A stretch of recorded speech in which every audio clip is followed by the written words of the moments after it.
I'ma get it, you know I be on the way. Yeah. You know I be on the way. Man on a mission, I'ma get it, you know I be on the way. Yeah, it's all hard, ain't no fear here. You ain't giving this at all, you steer clear. Never beat, I've been down and I reappear. You got some money on the line, you better put it here. Rolling in and doing that work. Check priorities, I'm doing that first. Them checks big and I'm sure that hurts, but it's checkmate, we ain't selling short, know the work. Ain't nowhere to hide. You ain't gotta see me come and keep me on your mind, cause I be on the way. Yeah. You know I be on the way. Man on a mission, I'ma get it, you know I be on the way. Yeah, man, we coming for them bags that they said I couldn't have, get the team. I got a vision for the things you ain't believe. And here's the motto, hard work, this over everything. It's that comeback. I'm calling plays, hit the pass, then the run back. Yeah, I'm far ahead and gotta run laps. But we ain't letting up, we never done that. Ain't nowhere to hide. You ain't gotta see me come and keep me on your mind, cause I be on the way. Yeah. You know I be on the way. Man on a mission, I'ma get it, you know I be on the way. Yeah, I'm on the way. On the way. Yeah, on the way. I'm on the way. I'm on the way.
get it, you know I be on the way.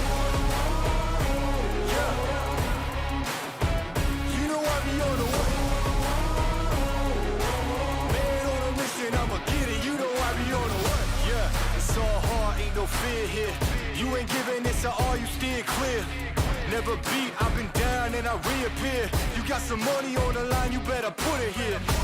Rolling in and doing that work. Check priorities, I'm doing that first. Check's big and I'm sure that hurts, but it's checkmate, we ain't selling short, know the work.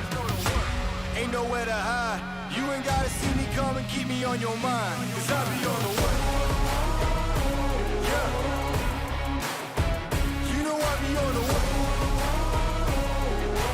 Man on a mission, I'ma get it, you know I be on the way. Yeah, man we coming for them bags.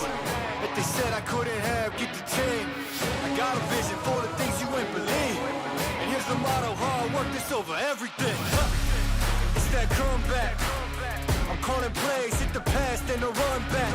Yeah, I'm far ahead and gotta run laps. But we ain't letting up, we never done that.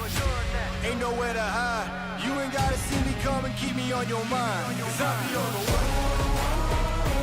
Yeah. You know I be on the way.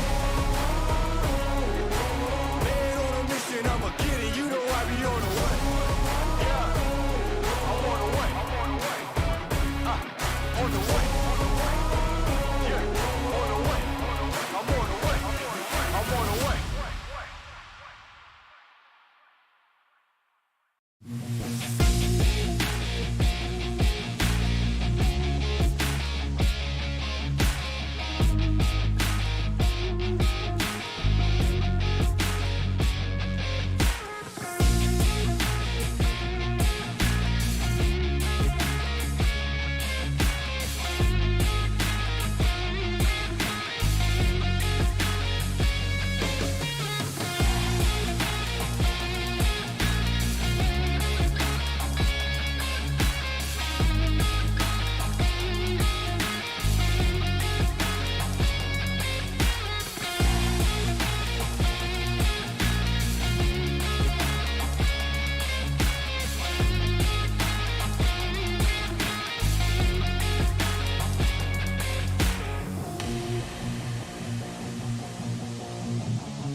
hit the deck, doesn't go down fully, but there he goes. Oh, I send him in through the front, trying to be the tripwire too. They've all got to push him towards the house.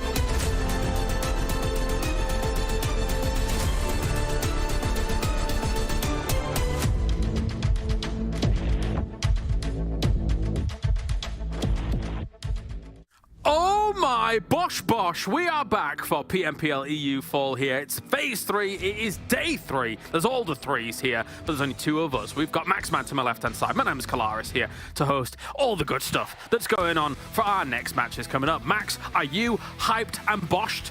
Oh yeah, I'm boshed out of my mind right now. I'm having a great time, okay? I'm so ready for phase 3, Kalaris. And MADBULLS, of course, driving down phase 3 in their cool Dodge 2. They're having a great time right now at the top of the leaderboards, and they're going to have a great time for the rest of the phase. Oh, yeah. That's what it's called, the Dodge 2. Let's take a look at the socials and what's going on over there as well. We've got ourselves TikTok, YouTube, Twitch, Facebook. Check out everything. Use the hashtag PMPLEU as well, and make sure to get involved. You have the opportunity to be able to win some cool stuff as well. Maxman was giving some stuff away. That's really cool. Yeah, you can still enter right now. If you go to this post right now, it's pinned on Esports PUBG EU over on Instagram. Tell us which team you think will become the champions of this season. Which team is going to bosh all over everyone, and who's going to be able to get himself the win. And you will be automatically entered for that skin, and you can choose which one you prefer, and you can win it. So good times. Go do it right now. A boshing good time. Thank you. Yes, Max. We've got lots of stuff to look at, though, of course. The schedule's coming up here to check out what's going on for today. We've got ourselves only one Erangel. It'll be the double helping of Miramar and the double helping of Sanhok as well. So a pretty rapido day here, Max, to get things going. But again, it's kind of that day that really tests these teams in terms of flexibility. Miramar plays very differently to Sanhok. So all of these teams got to be on their toes. Yeah, exactly. No Erangel for the MADBULLS, unfortunately, today. They're going to have to, jump out of that one. No Erangel this time around. But yeah, it's funny to see some double Miramar, double Sanhok is the most original day. Normally, Erangel is the map that you see a lot more, but in these new formats of PMPL, you just got 33.3, repeating 3% of all the maps that these teams are going to be playing with. So yeah, it's going to be an interesting day to see how we're going to be ending off this halfway point of this third phase, because we had many teams that were starting to initiate a rise up from the bottom of the rankings, and slow down a bit because yesterday was, fair to say, very top heavy.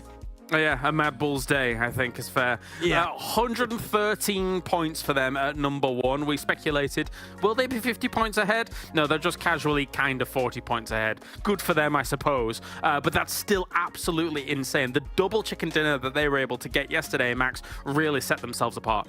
Yeah, it was good. I mean, we got 2 chicken dinners and, of course, that second place. They could have almost got himself a win. It was just a little bit tough towards the very end of that 4th game. But, I mean, yeah, MADBULLS clearly the most consistent team. There's no way you're going to compete against them right now on the overall leaderboards, though. Gladiators and Major Pride, the big 3, still staying really, really relevant at this point in time. Though I am really happy about one thing is that Dagestan have risen up. Kalaris, they had some really good performances, got that one real strong chicken dinner, and tied up with Major Pride on 69 points, by the way. Very nice.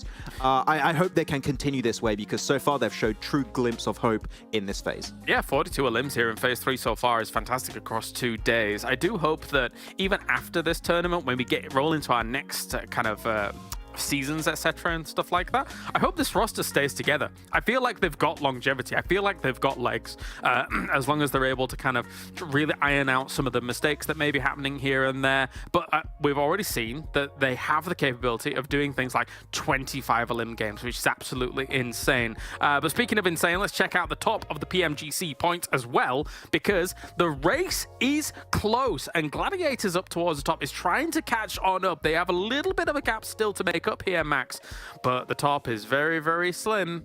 Yeah, it's going to be very close. Let's see exactly how close it is for some of the top squads. But it's still a 3-horse race, I think it's fair to say, Kalaris, currently for the race to PMGC. And it's going to be down to the finals. I'm calling it right now. The finals are going to be that difference maker. 1 point difference between MADBULLS and Major Pride. Like, this is one of the best rivalries I think we've had in Europe in forever, pretty much, I'd say. Like, MADBULLS, Major Pride, of course, Gladiators are looking amazing, but MADBULLS, Major Pride, with some of the players that were part of the same roster of MADBULLS in the past, now rivaling for a spot into PMGC. I couldn't write anything better, also because I'm a really bad writer, but it writes itself. It's an amazing story to have. Definitely, that is true. Thanks, Max, for the honesty there. Let's take a look at Nexus, though, because actually, technically speaking, they were 5th in the overall PMGC points. It's not going to be likely that they're able to catch up, but they've caught up in terms of performances from day 1 to day 2. Definitely a better day 2 here, Max, to get things rolling for a squad that we have a soft spot for. Yeah, I'm happy to see they're not just sending EXO on the wild splits like they did on day 1. That was a little bit out of the ordinary for Nexus on that first day. They lost a lot of fights because of that. So they're just playing a little bit closer packed on this second day, which I was really enjoying a lot more. Is one thing that is still not working out in their favor, though, Kalaris, is that they get eliminations. That's good. I think that on terms of eliminations, they're looking pretty strong compared to the rest of the lobby. I mean, right now they've got, what is it, 34 elimination points, but then you got 6 placement points. They are still not able to rotate efficiently enough. They're always getting involved in early game fights or mid game fights, and they just can't reach that late game. And it's such a big issue for them because eliminations, they're good. We know that this team, Kapahala, EXO, Redox, Octavian, they can all pop off in a fight. But when it comes to rotations, they do struggle a bit more. But they've been trying things, especially this one Miramar, the wide wrap around the eastern side. I did appreciate that, but yeah, it is tough for them to get in those later stages. No, definitely. There's a lot of situations where I'm seeing these kind of close quarters fights, and they actually do thrive, I feel like, more so in some of these close quarters fights on like Sanhok, for example, and stuff like that. But it's really not gelling together compared to the progression that we've seen from the big 3, from some of these teams that are trying to contest for those spots as well. So I'd like to see more from Nexus, a team that I don't need to see that much more from, but we keep seeing them up towards the top, is Titan Gaming. Let's take a look at them as well, because in Phase 1 and Phase 2 looked fantastic. In Phase 3, also looking pretty good, but a slight slip for our first 2 days to get things rolling. Yeah, a very slight slip, but day 1 actually was really good because they got 3 podium finishes, if I'm not mistaken. Yeah, they got 3 podium finishes with a decent amount of eliminations on pretty much all of their games in the day.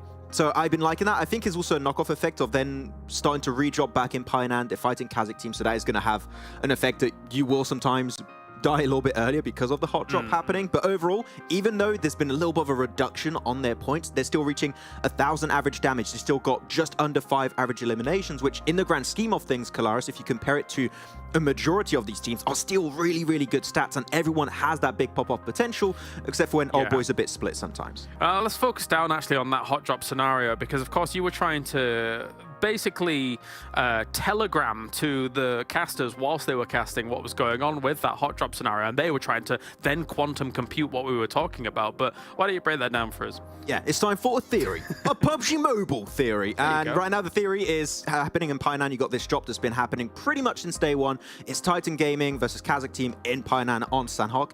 And the theory is at the start of the tournament, it was not really facilitating any of these 2 teams to actually get the points they need if they want to qualify for the finals and hopefully make into the championship. But Titan Gaming actually has been now steadily increasing their stats over all the maps, Sanhok included. Of course, they got so many more eliminations and survival time than KASIK team. Now, you're at the point where Titan don't have to give up the drop in Painan versus KASIK team anymore. What they can do is just keep dropping there, bullying KASIK team outside of the championship, which I think is the goal. You want to make sure you keep dropping on them so they have poor Sanhoks every single time.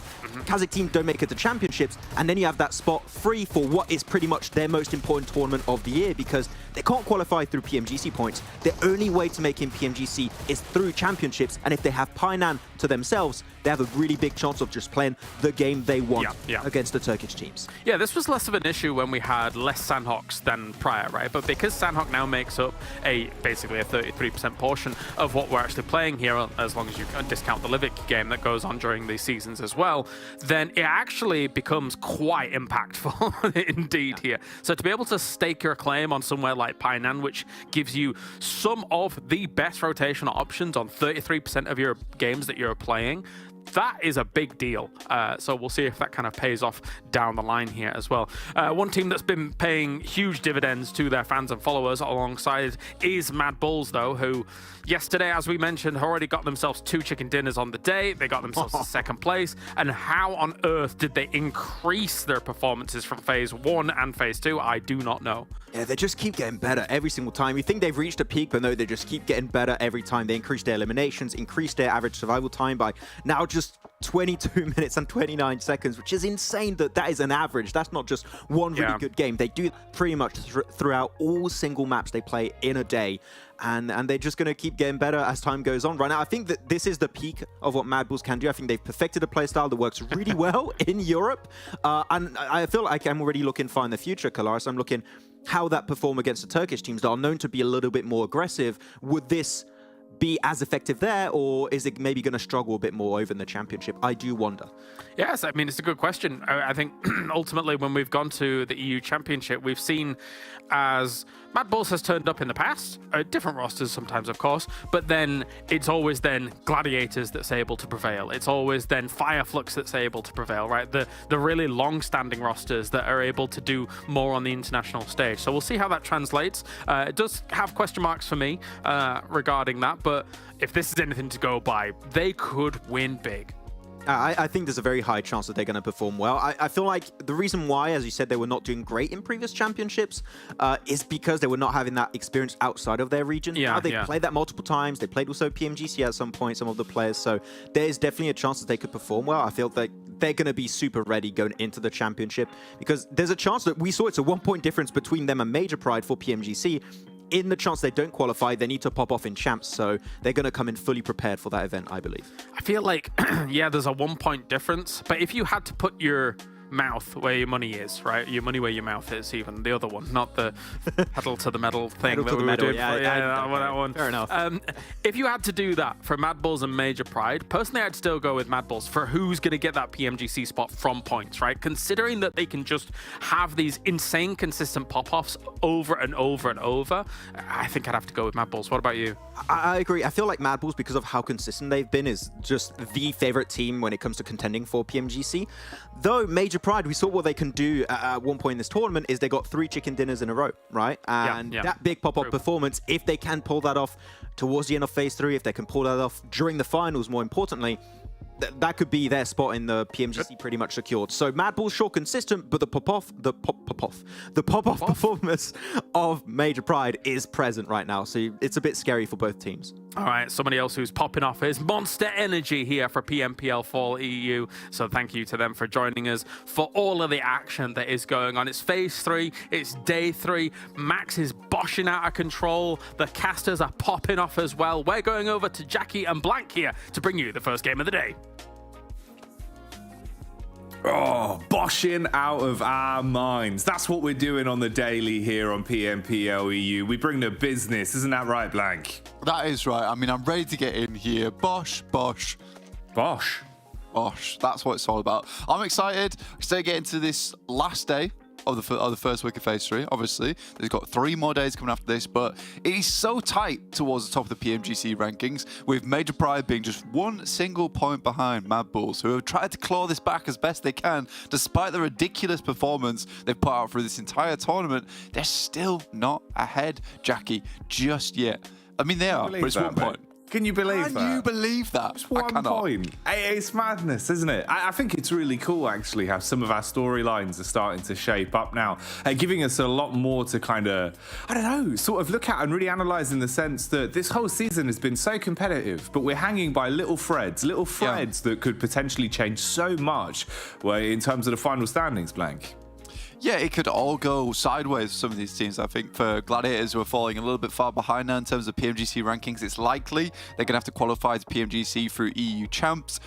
40 points behind. Obviously, it's not something that they can't catch up on, but you got 4 last days to do this in. And with MADBULLS playing so consistently, as we just saw over in those little statistics on the death side of things, it is just not likely that they'll be able to profit on top of MADBULLS. I think Major Pride is lucky to be in a position where they are just a breath behind right now.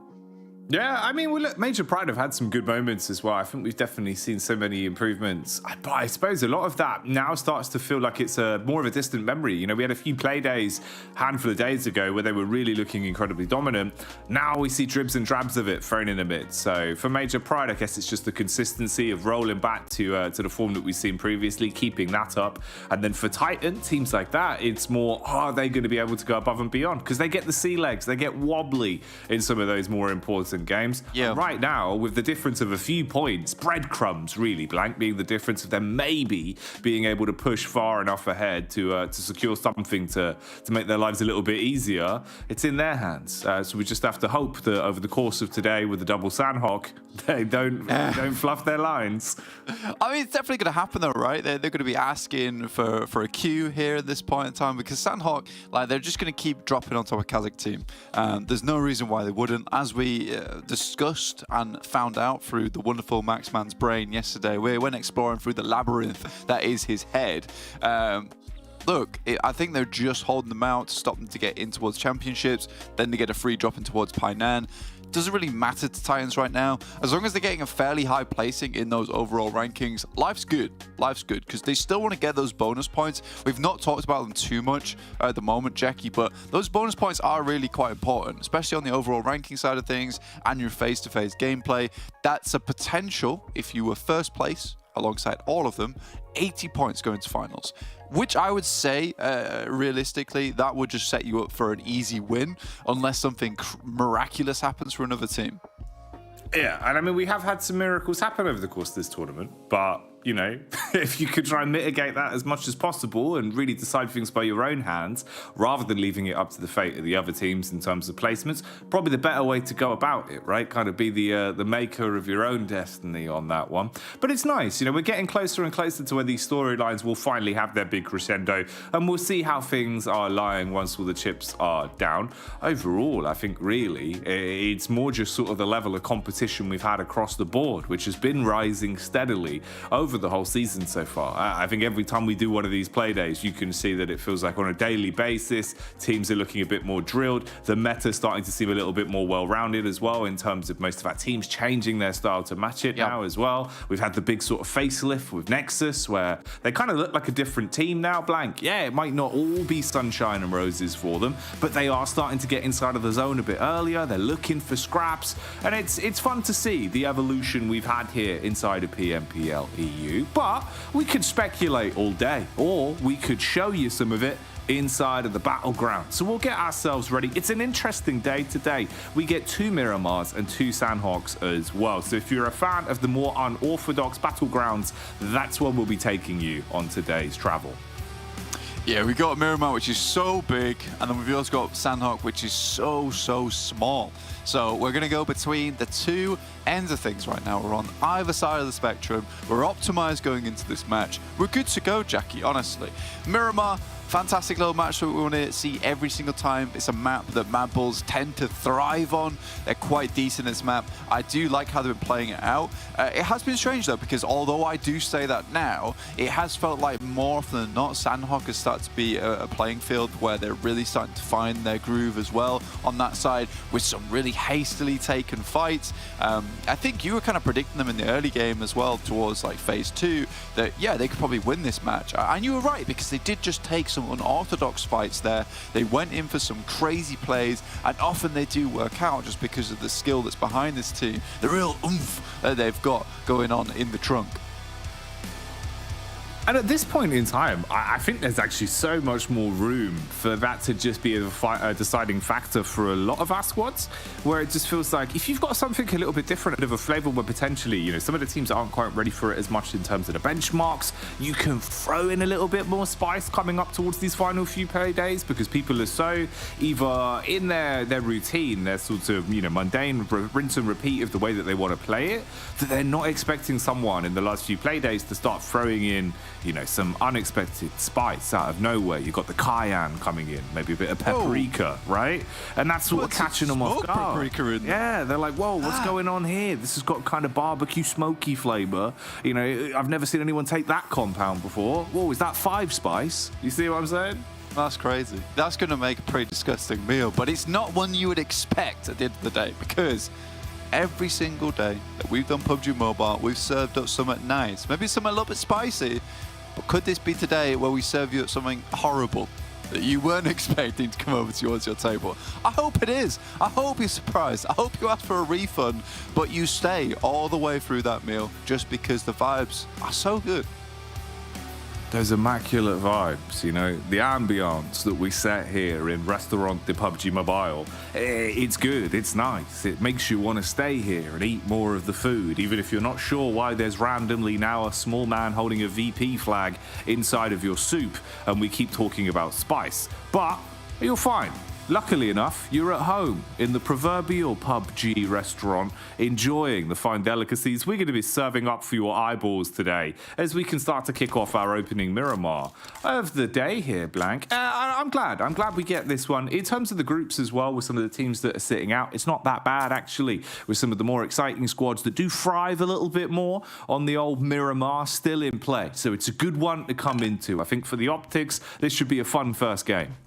Yeah, it's practically all the major teams actually playing here as well. You got KONINA Power, Major Pride, you got MADBULLS, Titan Gaming, as well as the Gladiators themselves. So really, we have all of the big names jumping into this first match today over on Miramar. This is probably one of the more difficult Miramars, honestly, with a lot of those really hard to task to teams actually playing against you.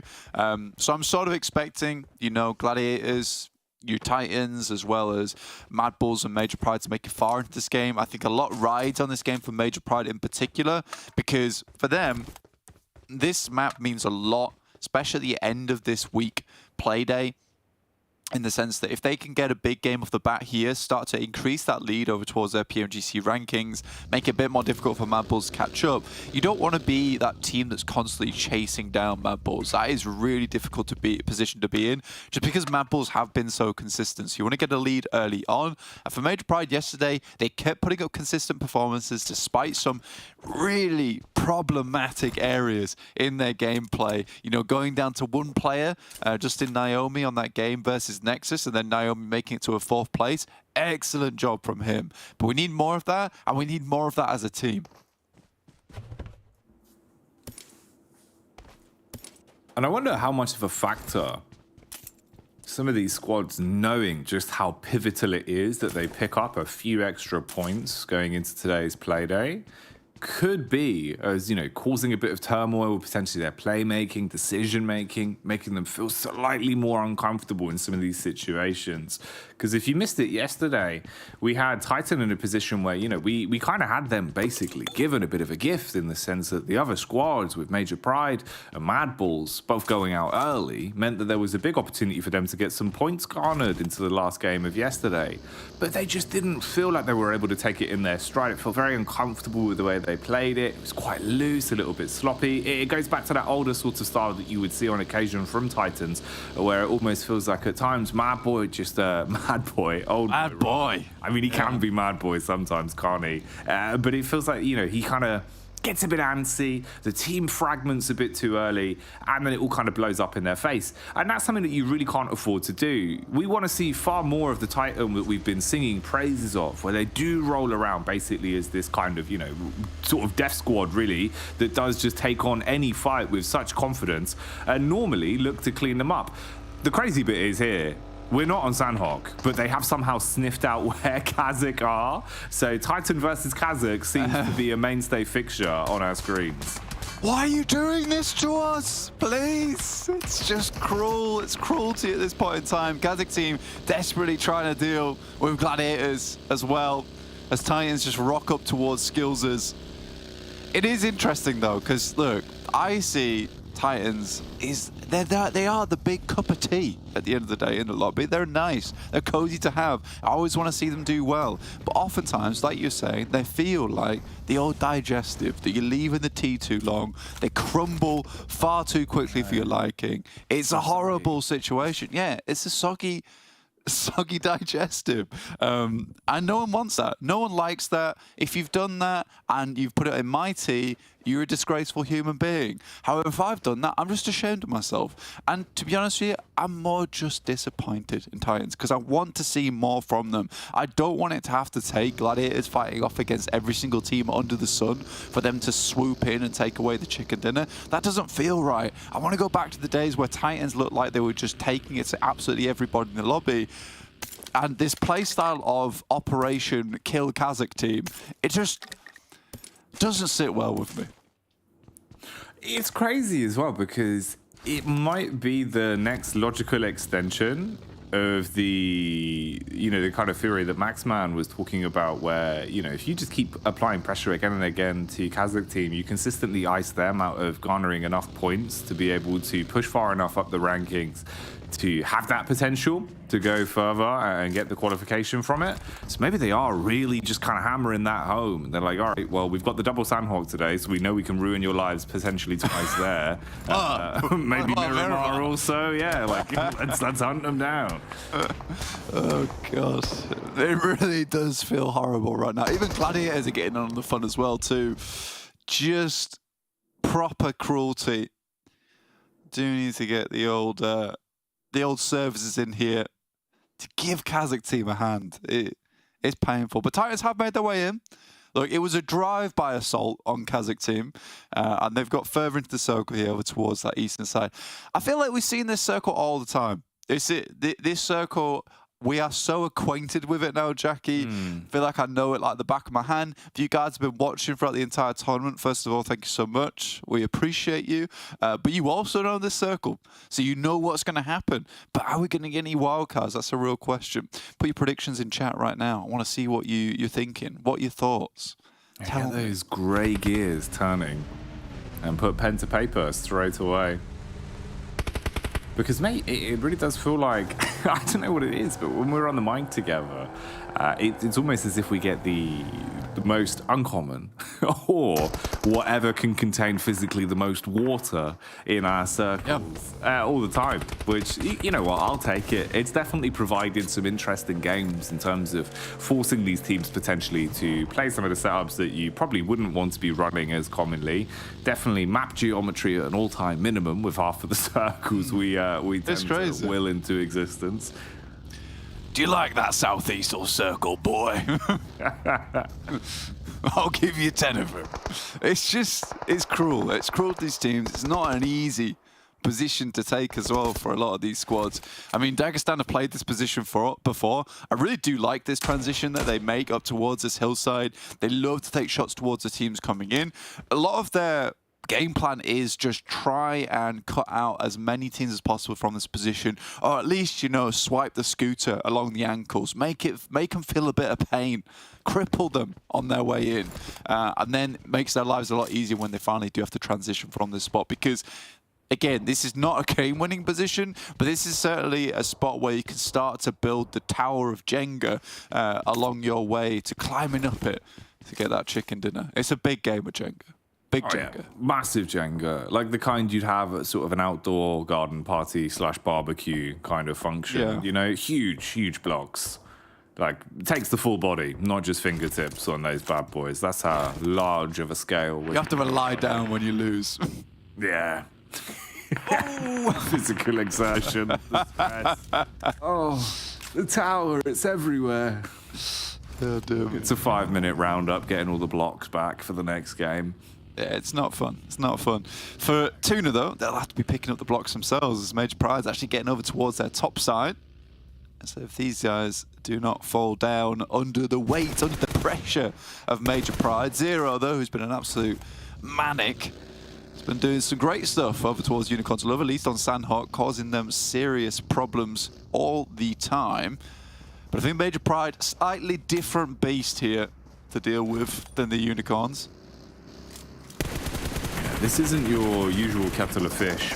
Major Pride at any given moment can pop off in these sort of scenarios. Purple, though, is able to find quite a nice knock initially to start this one off. And I like the way they're playing it. They're not overwhelming them. They're not rushing on in. They're playing the spacing together. They get the first knock. They look for a better angle to re-aggress onto this one. And we're hoping to play off each other's contact. Slightly fragmented on the re-peek here from Noshi. He is able to do a little bit of damage, though, lighting up Nomi and leaving him with about 15% of his health left to play with. Has nades in the back pocket, though. A few that you can use to aggress back into this one. Meanwhile, Effect holding the rear blank, just putting bullets down range. This is turning into a bit of a brawl now, actually. Fully investing for both of these teams to see if they can clean up. One of these two squads ain't walking away from this.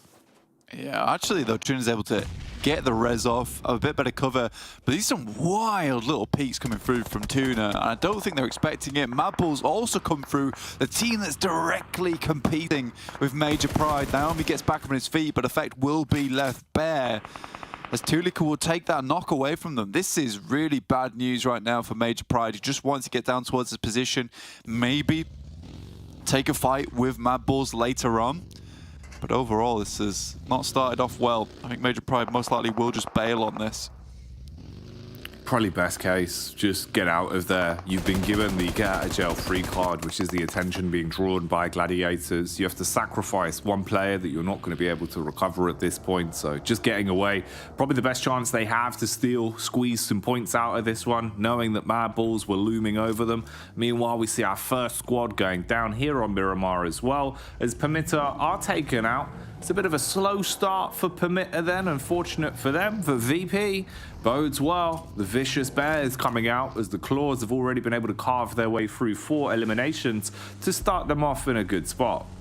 Yeah, it's a really good place to be right now. And that flag has been waved around frantically by the little man in the suit at Restaurant and PUBG Mobile. Overall, he is supporting them in a big time. Yeah. It's going well. I mean, I'm proud of VIRTUS.PRO. I'm proud of what they've been able to do this tournament. You know, it's not been easy for VIRTUS.PRO. Again, getting back on the bike with Beck, Elementrix, Wait, and Brooder, you know, changing the roster up a lot, getting that synergy back on board. I say that. Nexus has taken out one of them. Stage 3, there's still time to pick him back up again, but it's going to get really dicey. They are far outside the blue. They have been there for a long time. Kapahala will finish off 1. Be a very similar circle. Right now, Gladiators actually have the spot where the majority of teams do win from.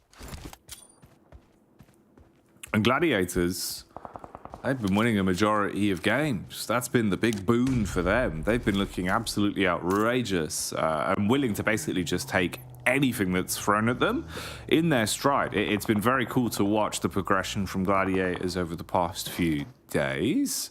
Seeing the lay of the land here, quite a few teams actually thrown into some scraps across the board. You can see Dark Project are going up against Unicorns of Love as they are in the meat grinder on this one. Although it's actually Victor from the back line with SPG just taking pot shots at a few of the wounded players. He's really got a good assess of the situation, even seeing VP start to arrive on the scene, rolling their way in over the tops of the hills. So this is 3 squads with a potential for 2 third parties from either side all set up here. A lot of commotion going on. SPG, it's going to be difficult either way though, because the amount of shots they're taking will be very much known from KASIK team. So I like this push coming from SPG. Hasn't worked out too well so far, but if they were able to get over towards this side, that would have been the big difference maker. Unfortunately, that's the last player down. SPG is just a lot last remaining. But yeah, I think they make the smart choice, which is we just need to go third party on this one. We can't exactly move over towards the eastern side. KASIK team would have a really good read on us. Unicorns love, man. Being able to actually stand strong. Okay, so we've learned the unicorn ratios the bear in the Battle of Wildlife on that one. It's got a distance on it, really. It's just all about the length of that horn. So yeah, the horn and the hooves. Hard to get close, really. Bear's just got his teeth and just can't get past that. Yeah, he's there on his back leg going. But the unicorn, mate, just can't stop him. The mighty hoof. Ooh, although those hoofs might get broken here. They need lucky horseshoes to survive this. As they're driving past the absolute real blender they've been put through here in terms of the damage they're just taking on their getaway. Not ideal. We can also see what's going on for NEXUS. Now, NEXUS, they were finding the odd nice hit here and there, but it seems like in terms of the fight overall, they have been struggling on this one. A lot of players knocked. It's basically just EXO trying to play medic to recover the situation from a very bad spot, whilst VULGAR boys just run all over them, running amok here. Trade back, at least with a shotty up close, but can you clutch onto this? More good shots there from Redox. We'll find a bit more damage. Fuchsman's got to go absolutely sicko on this fight. Sends a nade round the side, does a fair amount of damage, but he's still quite low, trying to get the spray in. Exo finally goes down. Fuchsman there for the first knock. Has to look for another. Can he hit it? No, he cannot. And it will just be Redox last remaining there for Nexus. Might be able to get Doran back into the fight. Might be able to get Exo back into the fight. But either way, MADBULLS starting to really pop off over towards this eastern side. Up to 1 elimination so far, looking to confirm these two. But the amount of control that they've had, the amount of fights they've instigated between teams on this eastern side have been absolutely cruel, to be honest.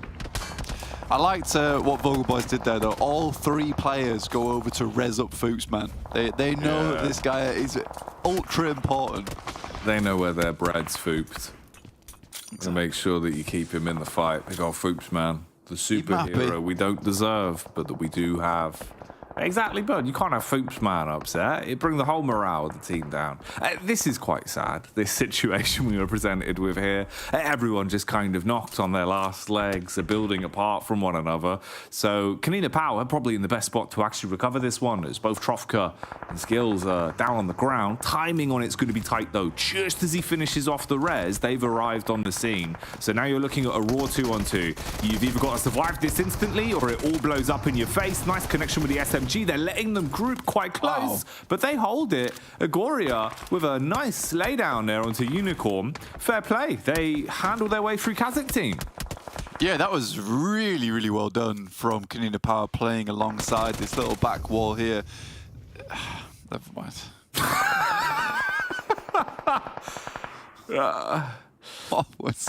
What did he think was going to happen?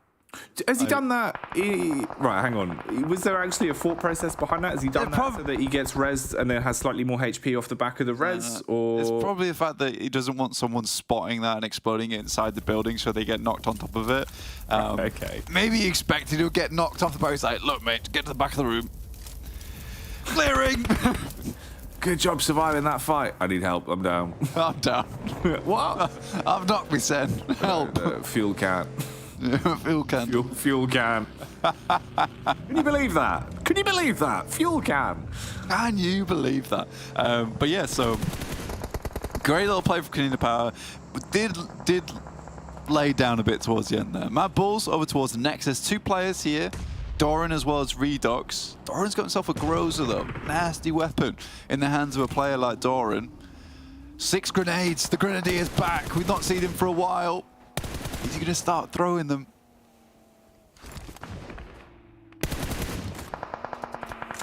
Is he going to start dashing them out? Or what's the maneuver going to be?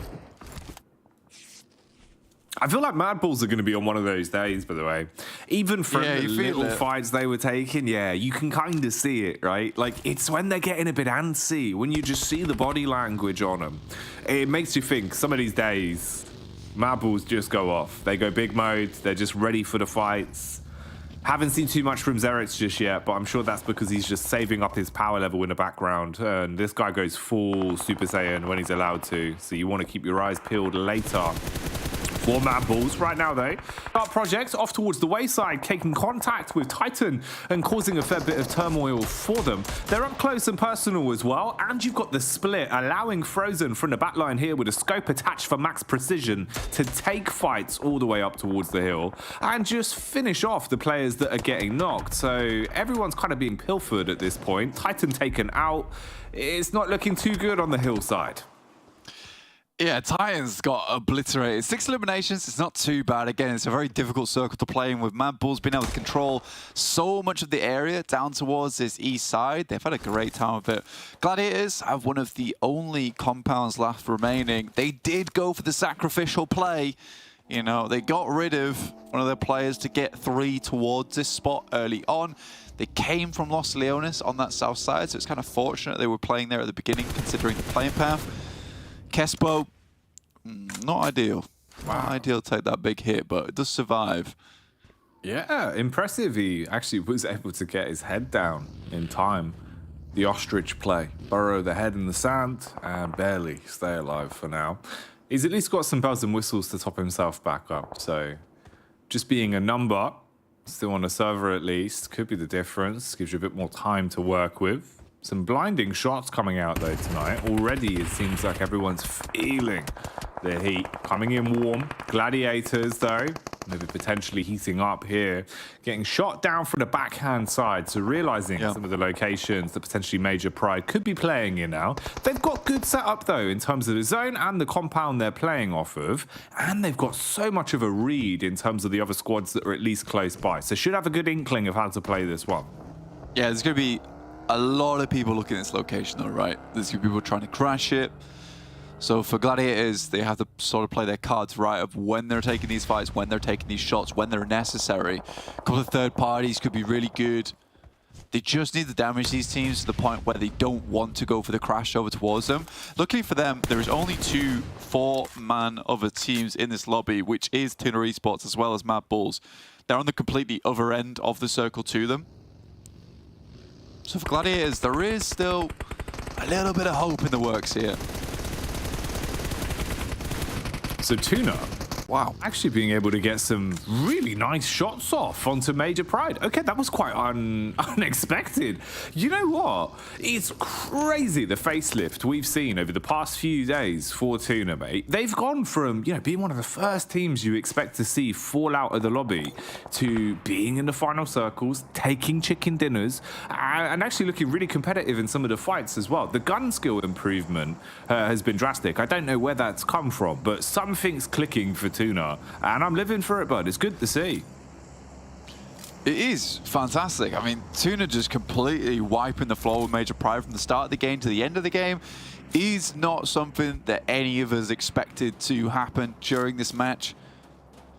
But it has, and I think for Major Pride, it's a really big deal. You know, losing those players then, 8th place, not a good spot to end in. You almost made it to where those points start to matter a little bit. With only 2 eliminations, this is a really good chance now for MADBULLS to just run away with the lead now in terms of PMGC placings. And also, just in terms of the overall rank, as you can see at the top of the screen, the 116 points to Gladiators 77. It is almost unattainable at this point in time to try and catch up to MADBULLS. If they win this match, it's going to be constant catch-up from every other team. And I would go as far as to say that this is now just looking at trying to get 2nd place. Trying to get 2nd place, and potentially, who's going to stop the Bulls, right? How far can they keep pushing the insanity of the digits they've already been able to rack up? If there was an abacus you were using to figure out if they qualify or not, you'd be there for hours. There's just sheerly too many points. You'd be moving back those little balls for far too long. It would not help you. That's just how good MADBULLS have been in the battleground recently. They've been looking so sick. Okay, bit of a fight here though between NEXUS and MADBULLS. Doran at least catching contact from the sideline. He's one of the only 2 NEXUS players that are still alive. They've had a rough game of it, and after instigating the fight, they leave themselves susceptible to the clapback from KONINA Power. Switch to the shotty for Redux. Okay, that's a nice way to hold the line and keep yourself in it. Big frags on that one. Give him the old ka-chunk there. Sits in the vehicle, provides themselves a little bit of cover, maybe unbeknownst to them. But if I know MADBULLS, they're going to shoot the hell out of that vehicle very soon. Gladiators also taking damage from TUNA, as well as Dagestan. There's Tulika as well as Fleeky up towards this northern side, watching this one. It's overall a very bad sign. The fact that this vehicle is not broken means you can drive it out of here, but I think it's maybe a little bit too late for Redux. Oh, Tulika! Tulika still holding it. I thought you kind of owned that, actually. I mean, smart heads-up play, right? You're really limited in terms of your options there anyway. If he tried running for cover, probably just going to get shot. If he went for the fight, might have got a 1-for-1, sure. Instead went for the more tactical play. Sit in the vehicle, hope that they don't expect her actually in there. They don't clear it, but they do watch the flank, so he still goes down. Nightmare in the end for NEXUS, but it leaves us with this. MADBULLS, TUNA, and Gladiators being the final 3 squads that are going head-to-head for the first chicken dinner of the day here on Miramar. Tixi takes a pot shot on Noshi. MADBULLS trading back though as Tixie's gone. Nice. Okay, here we go, Blank. The scrap's starting to go a little bit more interesting now.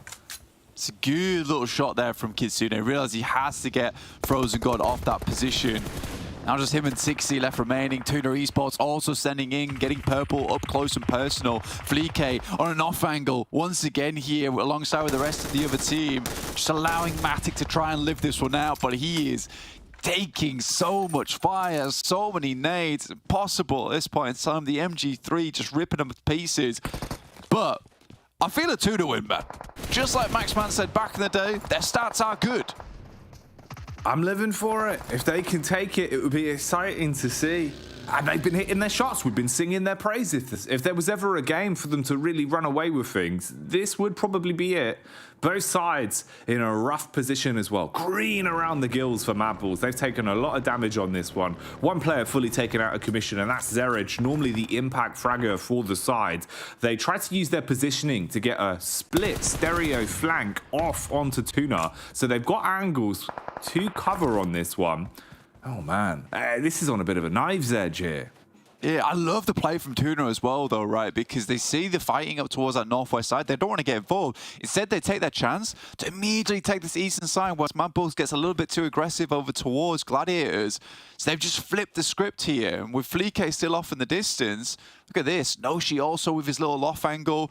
So exciting. Gameplay coming out from TUNA right now, looking really crispy with it. But again, this can all turn on a dime. Vabito taking a couple of tickles to the old calf there. Gets a bit of a cramp coming through from Frozen, puts him on ice. Noshi inside of the vehicle makes his rotation back down.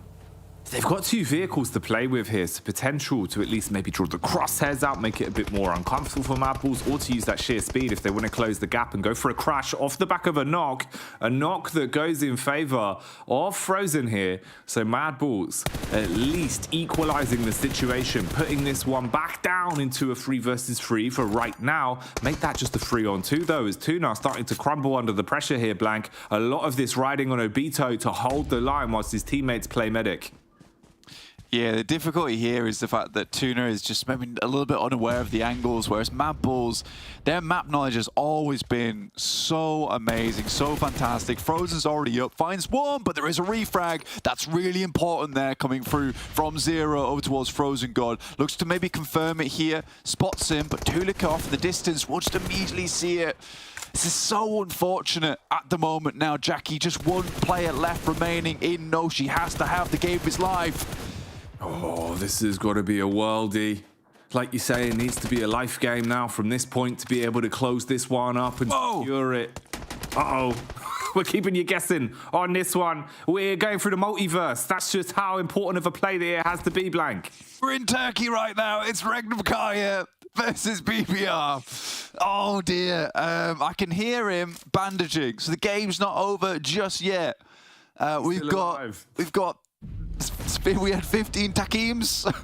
There you go, we're back. But now we're back with 2 teams.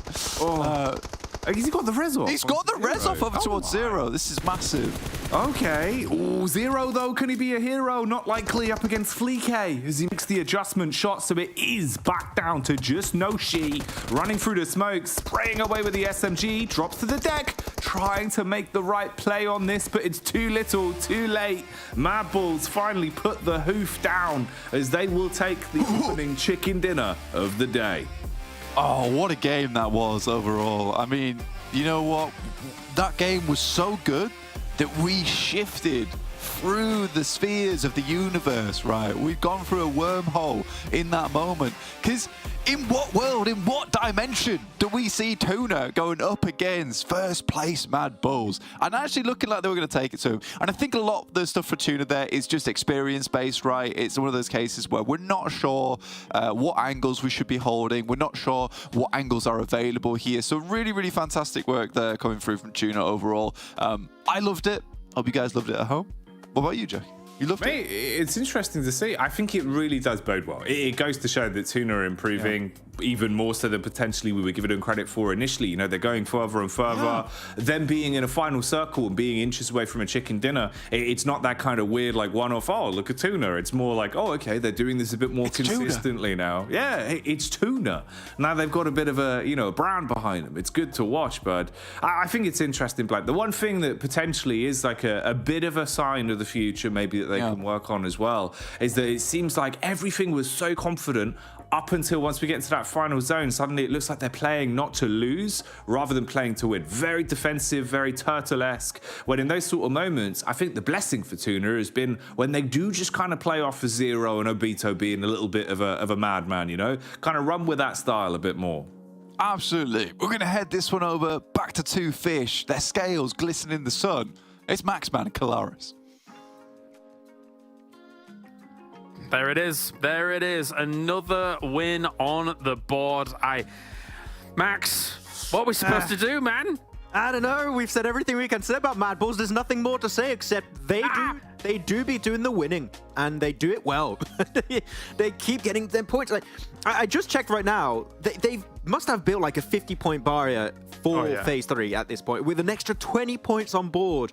I know we're talking about Gladiators being a really strong team. We're talking about Major Prides having this big pop-up potential, but MADBULLS' consistency is so scary to go up against Kalaris. And I'm really looking at PMGC points as like, oh, it was just a 1-point difference. Boom. Now I got like almost 20-point difference in one game. It's like, wow.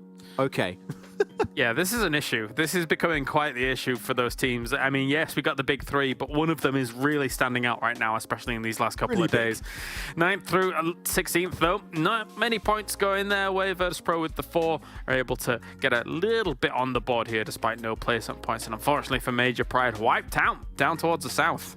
Poor KASIK team, though, also just getting chased down by Titan all the time. They didn't lose players there. They were taking a fight versus KONINA Power, but it's still unfortunate they just don't have the opportunity to get those points on board. Otherwise, we had some interesting plays like KONINA Power trying to shoot down that gas can. A little bit too close for comfort, unfortunately. As we saw it, unfortunately, and me being the social guy, I'm probably going to have to meme it, so I'm sorry, KONINA Power, but it's going to happen. You can't escape it. I think my favorite part of all that was me and you watching it in the back, and I said like a second before, go and shoot the gas can. And then he does it. I'm like, oh, no. I can take it. Range. I can take it. No, you can't take it. That was an interesting choice. Yeah, unfortunate there. I understand why you want to clear it, though. You don't want people randomly shooting it or haphazardly a nade hitting it and then having a double explosion and then you absolutely die. But anyways, it's by the by. Let's take a look at the numbers coming in as well from MADBULLS and TUNA, TUNA looks visible now, Max, here in Phase 3. It feels like something's they've had a slight change from Phase 2 to Phase 3 here. They're able to get to the late games and look quite formidable, even though Flique's off angle was absolutely impenetrable here against TUNA. I mean, they had an amazing fight versus, who was it, Major Pride on the Southwest, right? They pushed it on, it was a 43, so they did have a little bit of the advantage in that engagement, but regardless, they still took it dominantly without losing a single player. The thing is, if it's against any other team, Kalaris, that would be an amazing play because then you get back in position, you take your spread, you apply control, you win the game. But there's MADBULLS. Yep. Oh, yeah. But there's MADBULLS, and that's what we can say, really, because they're just so quick. On the pivot, they hear something happening, they turn it to their advantage, and they get the win off the back of that. Almost 2.6k damage, 10 elims. What more is to be said about MADBULLS? We said it earlier. We said everything about this team. It's just they're so good. I think the wild thing as well is if you look at Flique's kind of damage that he was able to put out, he actually didn't really have many eliminations, or maybe one at the end, but he was doing close to something like 800 damage in this game, which just shows that the huge amount of impact individual players can have, despite really not converting that to eliminations themselves. Just all the other guys being able to finish that off as time went on. And I mean, using this terrain very much to their advantage, having the arsenal as well to be able to pull this off. MG3s on the board as well, which wasn't used too much because of those kind of mid-range sprays that we wanted to see here from the M4s, but still, just such a formidable, terrifying prospect to go up against them. Yeah, didn't want to fish the TUNA with the MG3. The M4 was just enough at the end and able to get himself some great spray downs. And as you said, despite not getting too many elims, I think he got one, he was still putting so much damage and locking down pretty much Gladiators and then TUNA against the blue zone, so they had no breathing space to really try and put themselves on full display in that finishing moment, so not much they could really do. And another impressive game from MADBULLS, really so quick to react at any kind of situation. And yeah, you can see it here. Flique just got himself that one elim at the end, and Noshi just getting pushed up by Tulika. Okay, look, you got to look at it, especially in this game. A push from MADBULLS is scary by default, right, Kalaris? Yeah. They're pushing here with a monster truck. Okay, that's even worse. You're just running away at that point. Oh my gosh. Yeah, terrifying to go up against the MADBULLS right now. I mean, they finished yesterday with a win, and now we're back here with them with a win as well. They're trying to do exactly what Gladiators did in the previous phase of just getting as many chicken dinners on the board as they possibly can in a short period of time. And I mean, is there going to be anyone to challenge them for the 20 points at the end of this phase? Because right now, they're looking absolutely scary. Yeah, I mean, Zerich was the MVP 2 days in a row, by the way, for this third phase. And true. Zulika's already like, oh, you know what? It's got good stats where he could be actually contender for MVP of the day, but we still got 4 more matches, Kalaris. But as we said, they're consistent, so they might just keep popping off again and again and again. So I mean, it does help, especially on Miramar, that we're getting these kind of east side finishes, right? And we're seeing them quite common compared to maybe other phases as they've kind of trickled down. And it does help that when they're actually taking positions on this east side, they're carving themselves quite a large chunk of land to be able to play from on that east side, and then being able to transition up the hills away from those compounds that are on that east embankment against the water. So they're very good about controlling the space over there. Yeah, they are. I mean, they drop Puerto París, all right, so they know that terrain like the back of their hand. They're very efficient at using the terrain to their advantage. Though actually one part that I really enjoyed is during phase 2, I think it was, you had 2 teams going for wide rotate in the southern edge of the circle. It was TUNA and Major Pride. They clashed, and Major Pride, MADBULLS at the time instantly understand, okay, it's phase 2, we don't want to take that fight just yet. Let's go northeast. Gatekeep a few teams in the northern side of the circle, and then we can just carve even more space later on. But they just don't take fights. It don't make sense. And that's why you keep seeing them so good when it comes to reaching high survival time, is because they take fights to enable them to reach that late game a lot more consistently. Yeah. So that fight made no sense. Dodge it. Fight them at the late game and secure the chicken dinner. They are so good at taking fights where it makes the most sense. And that is why they're the most consistent team, because they very rarely take fights to just might cause them their demise in the early stage. Well, I'm apprehensive about doing this, but yeah, let's take a look at the overalls, and it's 50 points. Oh no. It truly is a 50-point lead right now here for MADBULLS. That's ridiculous here. But that being said, Dagestan moves into 3rd place. Great for them to be able to take that spot and tune it into 6th after finding themselves some late games here. This is some differences from what we've seen in the previous phases. Yeah, and of course in 7th place got SPG. Oh yeah, they're there too. 4 points. Yeah, they're there too with our chicken dinner though. But we actually had some good presence yesterday. I think it was from Snowix. That actually was the top frag of the team, and I think he's in the top 10 fraggers of the entirety of phase 3 so far. So good stuff from SPG. Still want to see more of like the newer players like Inaus or Alex are players that I would like to see a little bit more presence from. But so far they are doing decent. And as we go lower, Nexus got decent elims this game, Kalaris actually. They had some decent fights in the northern side, but transitioning against the spread of TUNA, the spread of MADBULLS is going to be tough, so I can't fault them for not getting placement points this game. But eliminations at least are coming on board. Yep. Let's hope that they're able to push up a little bit further. Of course, as you kind of finish out this phase, you want to be at least getting top 12 before you can actually get onto that Livic match. That's very important as well here to try and get yourself that little extra bump up, even if it means an extra point or 2 going into the finals from the bonus point you're able to get here. That's fantastic. But beyond that, though, we'll be moving on to Sanhok in just a little bit's time. Again, it's kind of a bit of a shift here for Sanhok and how things play out, Max. Yeah, it's going to be interesting to see how Sanhok is going to be played out. Though I have telestration ready. Did I say I want to do my telestration? You want to do that? Yeah, I want to do it now. Production, show me to my predictions for my telestration. Thank you. Okay, I was like, it's ready. I'm like, I want to do it right now. So yeah, we're going to go back on this previous game that was just played, the MADBULLS Chicken Dinner on Miramar, and this is to showcase how reactive they are, how good they are at understanding a situation and turning the tides in their favor in just a matter of a few seconds. So here you can see. On the southern side, you got very important clash that's happening. You got your Major Pride versus TUNA Esport. This is a fight that makes sense because TUNA were exuding a very massive split, so it was normal that Major Pride were going to fight TUNA eventually. But one good thing about this is that it makes a lot of noise, as you would expect. It's very visible for your likes of MADBULLS. So instantly, as TUNA and Major Pride start to clash, look at MADBULLS instantly on the pivot, start sending themselves down on the southern edge, starting to get that split and to suffocate the entirety of TUNA against a blue zone so they can't get back into position to exude that split anymore. So there's not much to say because it's just such a simple aspect, but you rarely see teams be so quick to execute a game plan like MADBULLS that they hear that fight, 10 seconds later, Kalaris, they're in position and they're willing to blast against all of the other teams. So yeah, Tulika's position in particular in the southern edge, so important to really lock down TUNA against the blue. So it's a small detail, but I don't think any other team in Europe right now is as quick as MADBULLS to be on the pivot in those positions. I mean, the way they're controlling that circle, they're basically controlling about 60% of that circle, which is insane, considering that there is still a lot of teams live on that west side. They've cleared the east. They're kind of holding down that south.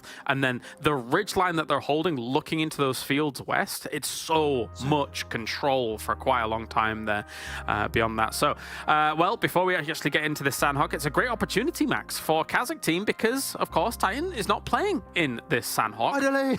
So maybe they could actually get some decent points on the board for a Sanhok here and not have to deal with the extreme pressures of what's going on at the beginning of a Sanhok like that. But thank you very much, Max. It's time to head over to the commentators to bring you all the action. Once again, it's Jackie and Blank for the jungle. Let's go.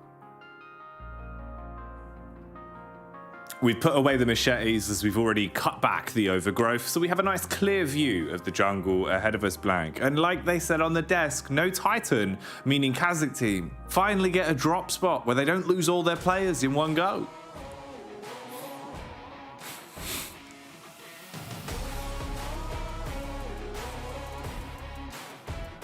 So overall, this is great news for KASIK team. It is good. It is good news for KASIK team. I think I'm really happy to see them actually get towards this map, not have to deal with old Titans dropping on them. They might be a little bit afraid anyway. I'd like to see another team drop on Painan as well. That would be banter. That would be big banter. That would make me extremely pleased, but I don't think it's going to happen. Crossing my fingers though. It would be the ultimate goof though for like one squad that's just been. Imagine if it was just MADBULLS out of nowhere, you know, and they're just like, hey guys, I mean, we could just go Painan. It would be really funny. I don't think the timeline we're in. Yeah, unfortunately. Maybe we can go through the multiverse again. We'll find the timeline that contains KASIK up against either Gladiators or MADBULLS. That would be a fun one. But they've been given it for free, so they can actually loot. They can spread out and not have to worry about instantly being shot. Kind of feels like we've lost something here. A bit of magic's been taken away. Like, I'm just putting my hand up to the air, trying to grasp it, bring it back, but it's just not happening. Really boring start to our Sanhok, guys. So sorry. So sorry. But all these teams can get themselves into some nice positions. We're not doing something crazy right at the start here. MADBULLS will be just fighting off Athis, the cheeky man, throwing up the peace signs, want to get his first elimination. I think this guy's mission is just to get his face in the first minute of the game every single time towards the left side of your screen. Fair play. Hey, man. You've got to have a goal, you know? You've got to have something you're working towards. And if that's Athis's plan, I can support that. It's always nice to see PERMITTA pop up and give us something to root for, mate. Yeah, when they're dropping the peace signs. I think they've got one that's kind of like, I don't know if it's like the classic arms folded. Maybe it's like a jazz hands, I think I've seen. There's a few fun ones. They've got a couple of power poses down. They watched a bit of JoJo, you know, took the team photos and left it there. Yeah, they're doing some practicing. There's a lot of practicing. Not a lot of PUBG mobiling, but a lot of posing. A lot of posing. Yeah. Which I suppose at that point, you know, there's probably a balance, isn't there, really? Have we got our team poses down? Have we been practicing enough? Which one requires more time? I mean, look, that's a pretty good pose. That's like +5 on pose skill there. I mean, they've certainly got themselves... Look at this. You've got the vape Nash coming through. This is great. That's what I mean, man. They've been putting the effort in. Like, you know, they've distributed the skill points into poses, and I can take that. Hey, look, KASIK team looting, and they're not being shot at by Titan. Oh, peaceful. So peaceful. It's crazy. This is what it could be at every game. It would be fun to see KASIK get like a win now on Sanhok. Yeah, imagine. That's all that's been holding them back. Like just Titans. These stats just aren't. They're not what we should be seeing. Okay, the stats don't show fully the big picture. Those stats should be like stats when Titans drop on KASIK team, stats when Titans don't drop on KASIK team. Those are the stats that would make sense to me. KONINA Power, on the other hand, I lost all faith in them yesterday. They betrayed me too many times. They had some good circles, and they should have performed from there. You believe? I believe you said that. What was it? Your final statement was that you hate them now. So you known hater of KONINA Power blank here at this point. I don't think that's exactly what I said, but I was quite verbatim. He said, "I blank hate KONINA Power." There was paraphrasing there. Okay. You're taking this out of context. There's a strong dislike. Look, it was just frustration that they lost, all right? Yeah, I know they can win on this map, though. It's the thing. They were good at Sanhok. They had the position. They let me down. So, for KONINA Power, I won't be predicting them, but I will be hoping and praying they can get themselves a good game here on Sanhok. I won't be on the backlines. Won't be writing them on the paper, but I will be thinking potentially they can. There'll be no belief. No, I will be quantifiable belief. I'll be sending happy thoughts. It's like you just play at all sides, so you still come out on top, you know? Next time we bump into them at an event, look, guys, I hate them. I never said hate. I love them. I never said hate. You know, it's all been blown out of proportion. Really just unlucky that you lost some of the games I predicted. That's all. That's where it ends. I'm so glad that you won PMGC. Yeah, congratulations, guys. High fives all round. Oh, dear me. I mean, all jokes aside, though, bud, like, yeah, I do agree with you. KONINA Power have actually been looking pretty damn fun to watch recently. I think it's good because it's shown a sort of an upward trajectory from them where they are looking like on a few of these occasions, you know, we're like thimbles away from them being able to make a play that would win them some of these games, right? It just feels like they've been a little bit unlucky on occasion, and the odd snap-second decision-making where you're up against two squads at the same time is the difference of what's stopping them from being able to push it far enough. But, you know, those aren't sustainable, blank. The things that they can control, they've been doing a good job of. You know, anything that's up to them, they've been putting their best foot forward. It's just the nature of PUBG Mobile, mate. You know, not everything you can prepare for. A lot of unknown quantities. It was unfortunate yesterday. I think back through, sadly, with him running down in towards the blue. I don't think it was necessary. And I genuinely do think if that didn't happen, they potentially might have got like a top 3 off the back of that quite easily. It was a case of Beck just goes forward and the team's like, right, well, we have to assist now. We've got to do something. Yeah. It's the same problem Titans have, right? It's like, you know, old boy goes in, we have to assist. It's only right of us, but it's probably going to lose us the game. And I think you have to do stupid together. And I'm glad that there is a lot of teams that are willing to do stupid together. There's far too many times where they'll just let a player go off and they'll die, and then you're down to 3. Same thing can happen again. You're down to 2. I'm glad in PMPL EU there is this like stubbornness of like although this is bad, we will do it together. We will be bad as a team until we are good. And that's what Gladiators kind of did in phase 2, right? Yeah, it's like that genuinely is like a legitimate way to approach things, though. I remember like any IGO I played under years ago in various other games, you know, it was the fact that you would always basically be told, like, look, even if it's the wrong plan, if we all stick to the call, if we all do it together, it has a way higher chance of working. So just believe in it. And some of these teams really have been kind of taking that, you know, as far as they possibly can. Like you were saying, with KONINA Power, with Titan, they're one of those squads that will just kind of be like, all right, yeah, I mean, let's commit. And as long as all 4 of you commit, it's going to be way easier than the chance that, you know, you fragment, you split, things start to go wrong, you're between 2 minds. I think it is just kind of, you know, pick one, stick to that lane, and see it through. Even if it does start to get a bit bumpy, blank, you know, you gotta believe in those decisions you make.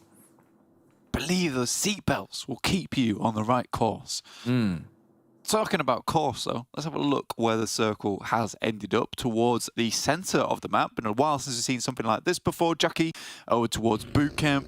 Yesterday, we did have a far, far northwest circle up towards the warehouses between the north side of boot camp and the south side. On our screen's got Dark Project versus Dagestan already going terribly, terribly wrong for Dark Project, and they're done. Well, Dark Project have evaporated quite quickly. Not 15 ideal. Takeems remaining. Mate, good for you. Good few teams left to work our way through on this one. It's only the second game of the day here, if you're just joining us as well. It's an interesting day. You get the double Miramar, the double Sanhok, just the one Erangel is a tasty treat, I believe, towards the mid portion.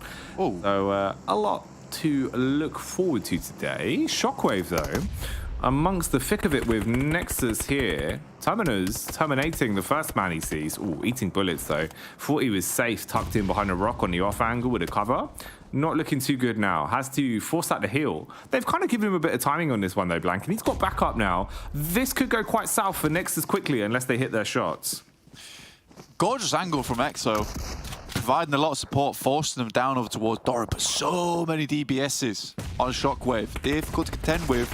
Doran just running around the side, baiting him into these nades over and over again. Terminus feeling very much worse for wear. Doran as well, though, but Terminus finally goes down. That's from EXO, again, off in the distance, doing his job. Lovely to see.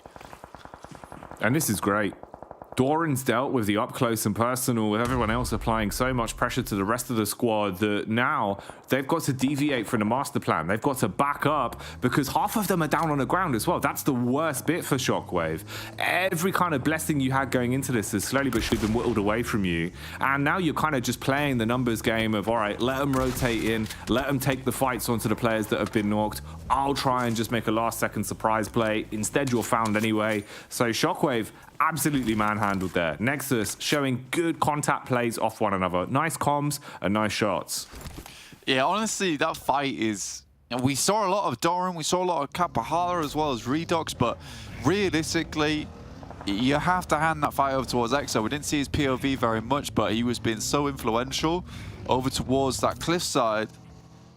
Crazy stuff. Here's KONINA Power. This is how it went so horribly wrong for Dark Project. We thought it was all Dagestan all day, but no, it was my favorite team, KONINA Power. Put up some huge numbers there on the game. I like the idea. You ever seen those little bears or like little jellyfish that you can rotate inside out, like the plushy kind, and they go from being either sad to happy? Yeah. Yeah, imagine one of those, but it's just your face, and depending on how KONINA Power do, you invert it and it's like really upset, or you put it the normal way and it's like super happy. We could put you on a horse body. That could tie into the branding. Be like a minotaur. Yeah. Avatar. Isn't that like a bull, though? You're looking like Centaur, right? Maybe. Well, MADBULLS, you could claim that you're a MADBULLS fan as well. We can pivot. It depends. It doesn't have to be a horse. Yeah, okay. Blank. I was going to do like I was going to say the cross between a Minotaur and a Centaur, but that's really hard. Cross between a Minotaur and a Centaur. Wouldn't that just be a horse with a bull's head? Yeah, but what would it be called? Boss. Boss. Deploy the boss. Oh, God. Imagine it comes running at you, mate. I'd be terrified. I would be having the worst time ever. As our major pride right now, really not going too well for them, Jackie, at the moment. Last game getting picked to pieces by TUNA, and then finally finished off by TUNA again. It is horrific. They ran into their worst enemy twice in a row. Gladiator is currently sending them off this top side. And they've taken one player off them, so now I'll have to start moving away. This is great for Gladiators. It's great news for NEXUS and Gladiators. I'm so happy to see both of these teams in the circle, living their best lives. My only issue is for NEXUS, right? Okay. This happens for them when the circle is close enough towards Cow. They'll be like, it's reasonable distance to travel to get into the circle. Circle moves any further down towards the south, they just go, well, it's impossible. It's too far. Can't do it. It's like, I'm never going to make it. Physically, like, time's up. It's just, no, I know what you mean. I know that feeling. It's but like this is successful, right? This is successful. Let's do this more often. Yeah. It's crazy as well, because it's like we're seeing so many changes that I think if like this was a week ago, we would have been blown away. We're like, all right, NEXUS actually in the zone. What? But like, yeah, it's just one of those where it's like a little bit more. Like there's like 5% more adjustment that needs to be made, and it feels like if they're hitting their shots, if they're on form, which sometimes they really do deliver on, and I think we've been massively impressed by it, they would be such an exciting squad to watch. I think we're watching kind of the formation of a new NEXUS. NEXUS. If they keep this up for a while, Blank, they can fix some of those small issues that they have right now.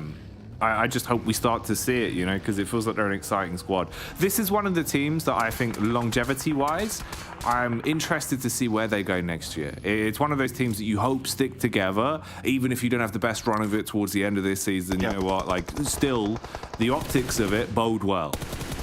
Yeah, Nexus have found themselves a really nice team. Major Pride, MADBULLS attempt to get in towards the circle. This is from the southwest and run into both Gladiators as well as MADBULLS. I think MADBULLS have rocked up with Frozen pulling the nade, the pin immediately, looking over towards Gladiators, and Tixie already picks up Zerich off the distance. They're like, well, fight's over for us. Let's move out of here, try and get further forward. Gladiators had already sent Major Pride over towards this ridge side earlier on, so yeah, just a really tough rotation there for MADBULLS. Overall, and with KASIK team not being locked down in Painan, there's another team to have to rotate past here. You can see them on your screen. Actually making their way into the circle now. Come on, KASIK.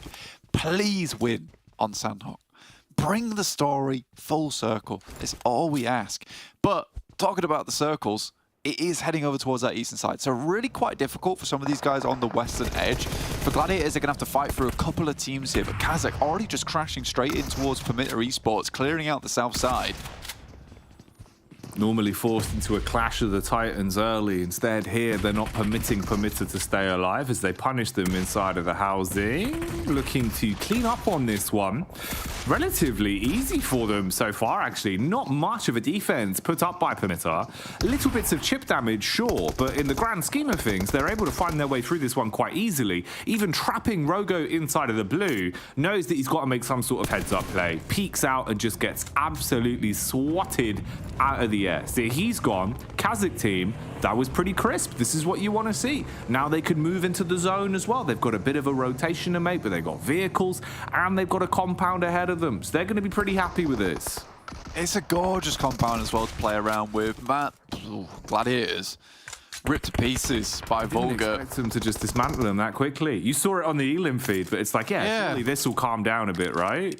Yeah, I thought that the simmer was just going to stop boiling, but no, he just went straight up towards 9 on the old convection hob. Not good at all. SBG looking down towards NEXUS right now as they attempt to make their way into the circle. But NEXUS already was able to pick up one of the players in Narvalo in the backside. I think that Narvalo currently the best player on the squad. Sanhok has done his best. And I think Sanhok is definitely very, very strong, but Narvalo just, he has everything to him, right? He's got all the medals, he's got all the accolades, he's got all the experience, a true veteran of the game. And I think Sanhok is still just learning little bits and pieces from him. Mechanically, he's there. He is there. But I think in terms of just overall game knowledge and skill, that definitely leaves so much desired towards Narvalo's side. So him going down, it feels like SBG sort of just crumble at that point. Circle moves down towards the south side. KASIK are still flying in. They're over towards the east now, looking to take down Dagestan. This is huge, by the way. I'm living for this. We keep getting Foopsman pop-ups because he's just getting so many highlights right now, Blank. He's finding Elims left, right, and center. He's dealing a boatload of damage and just looking stylish as ever. Foopsman is an icon of our generation, and it's fun to see him play well. Here, though, SBG in Snowix. What has he got in store for us? He is the last man left, so it's just about trying to take as many players down with you as you physically can here and make it uncomfortable for NEXUS, it seems, as they're the ones that have ran into him. Playing from behind the rock with limited cover to work with, but look who's arrived on the scene, Furia, with the pin pulled. Oh, he doesn't miss a beat with the nades, does he? And he keeps going by the beat of his own drum. Back in with the Molotov to have a little bit more fun on this one. You do like to see MUERTE, and clearly Kalaris and Max do as well, fancying their chances to take this one. I really believe KONINA power. I'm confident they're going to win this game. I'm confident. I've never been more confident in my entire life. But MUERTE are a bit scary. But KONINA power, though. The boss running at you. The boss! The boss coming in hot. They will have to fend off versus KASIK team, but they're down the hill. No problem. Slap them out of the way. Take the game under control. Will the boss withstand the test of time? Or will it be the bunny rabbit of VULGAR boys? As Foopsman has been playing a blinder of a game. He's been absolutely hitting corker after corker. Here, Dakami, though, closing the gap and looking for the up-close assault. Unfortunately for him, he's been knocked, and he's able to get the last-second elim onto that one as well. So it makes it a little bit harder for VULGAR boys now. They were having a good run of things, but now they're down to just a duo. So their numbers thinned from 3 to 2. MUERTE suffering a similar sort of fate here as well, as they are eating a 4-course meal, but all of those courses are bullets. Does calm down just a little bit, looking to get over towards Haze, but KASIK team, they've taken this opportunity. They're coming in from the backside, they're up the hill, and KONINA Power, I think they've completely forgotten about this. They need to turn around. Confidence is through the roof right now for KONINA Power. They have to win this. Channeling the power of Bourse. Oh, Bourse God inside them, but it's not going well. The legs are broken. The wheels are turning. And KASIK team, they're looking to take control of the situation here. Nade after nade being rained down on top of them. You don't need a mortar when you've got English on your team. This guy is actually hitting some really nice ones. Becker, though, up front and personal. Look to get the cheeky pick off at the start here. Furia also engaged in the action alongside with KASIK team. Doesn't want to show his face. Currently in the bush, but Unicorn puts a stop to that immediately. Will take down the big lad from MUERTE. Becker attempted to find something, but in the meantime, KASIK team been able to find their way over towards a little bit of high ground. Luckily for KONINA Power, the Nameless are also holding on towards this spot. This is looking uncomfortable. The bird's eye perspective really giving you an idea of how tight this one's going to be between the spacing on all of our teams. And again, the assault comes out. This time it's the Nameless, though, as they're putting the pressure on KASIK team, acting like Titan in a situation like this, making them feel uncomfortable. They have to play from behind the rock. Beast closing the gap, goes for the flank play, looking to go in aggressive on this one. Unicorn needs to hit the shots here, can't afford to miss a beat.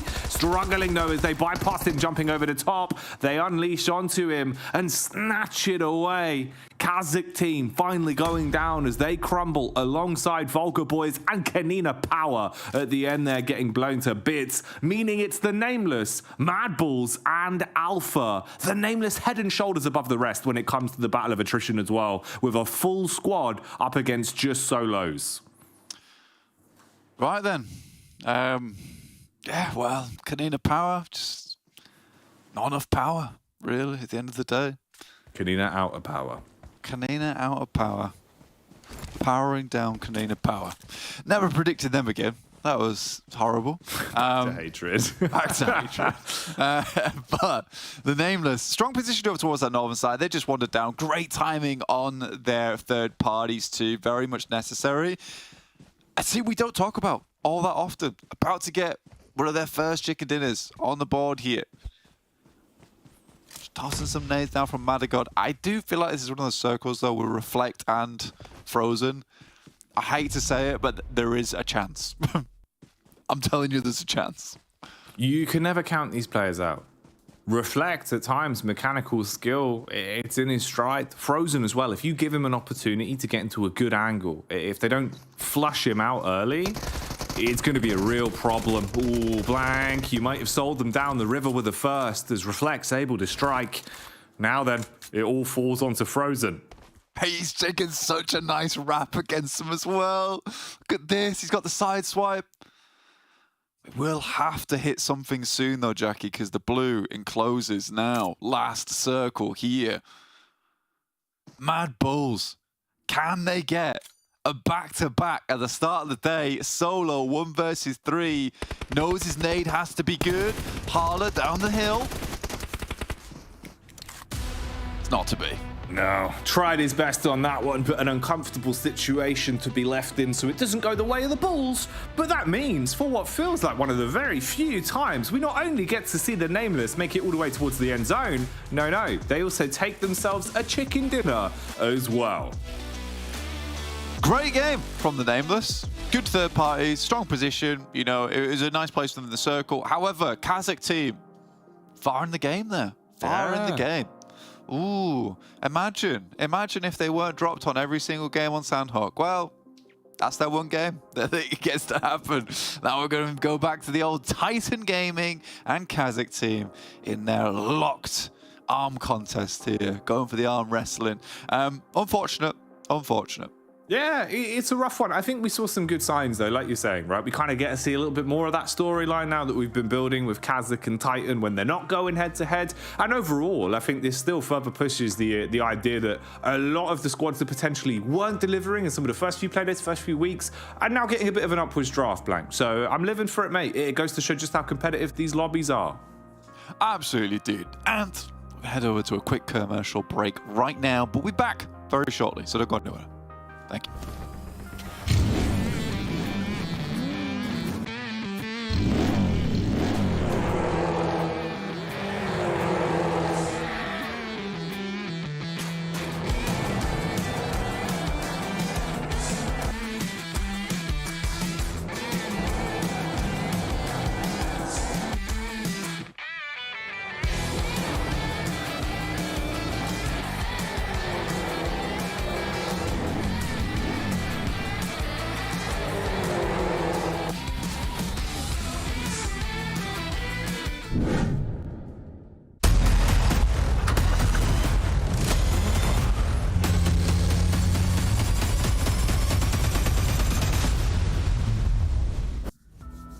Yes, the shake-up. We've got ourselves the Nameless getting themselves the victory. I'm a happy boy, Max, because it was becoming a little bit ridiculous in this tournament.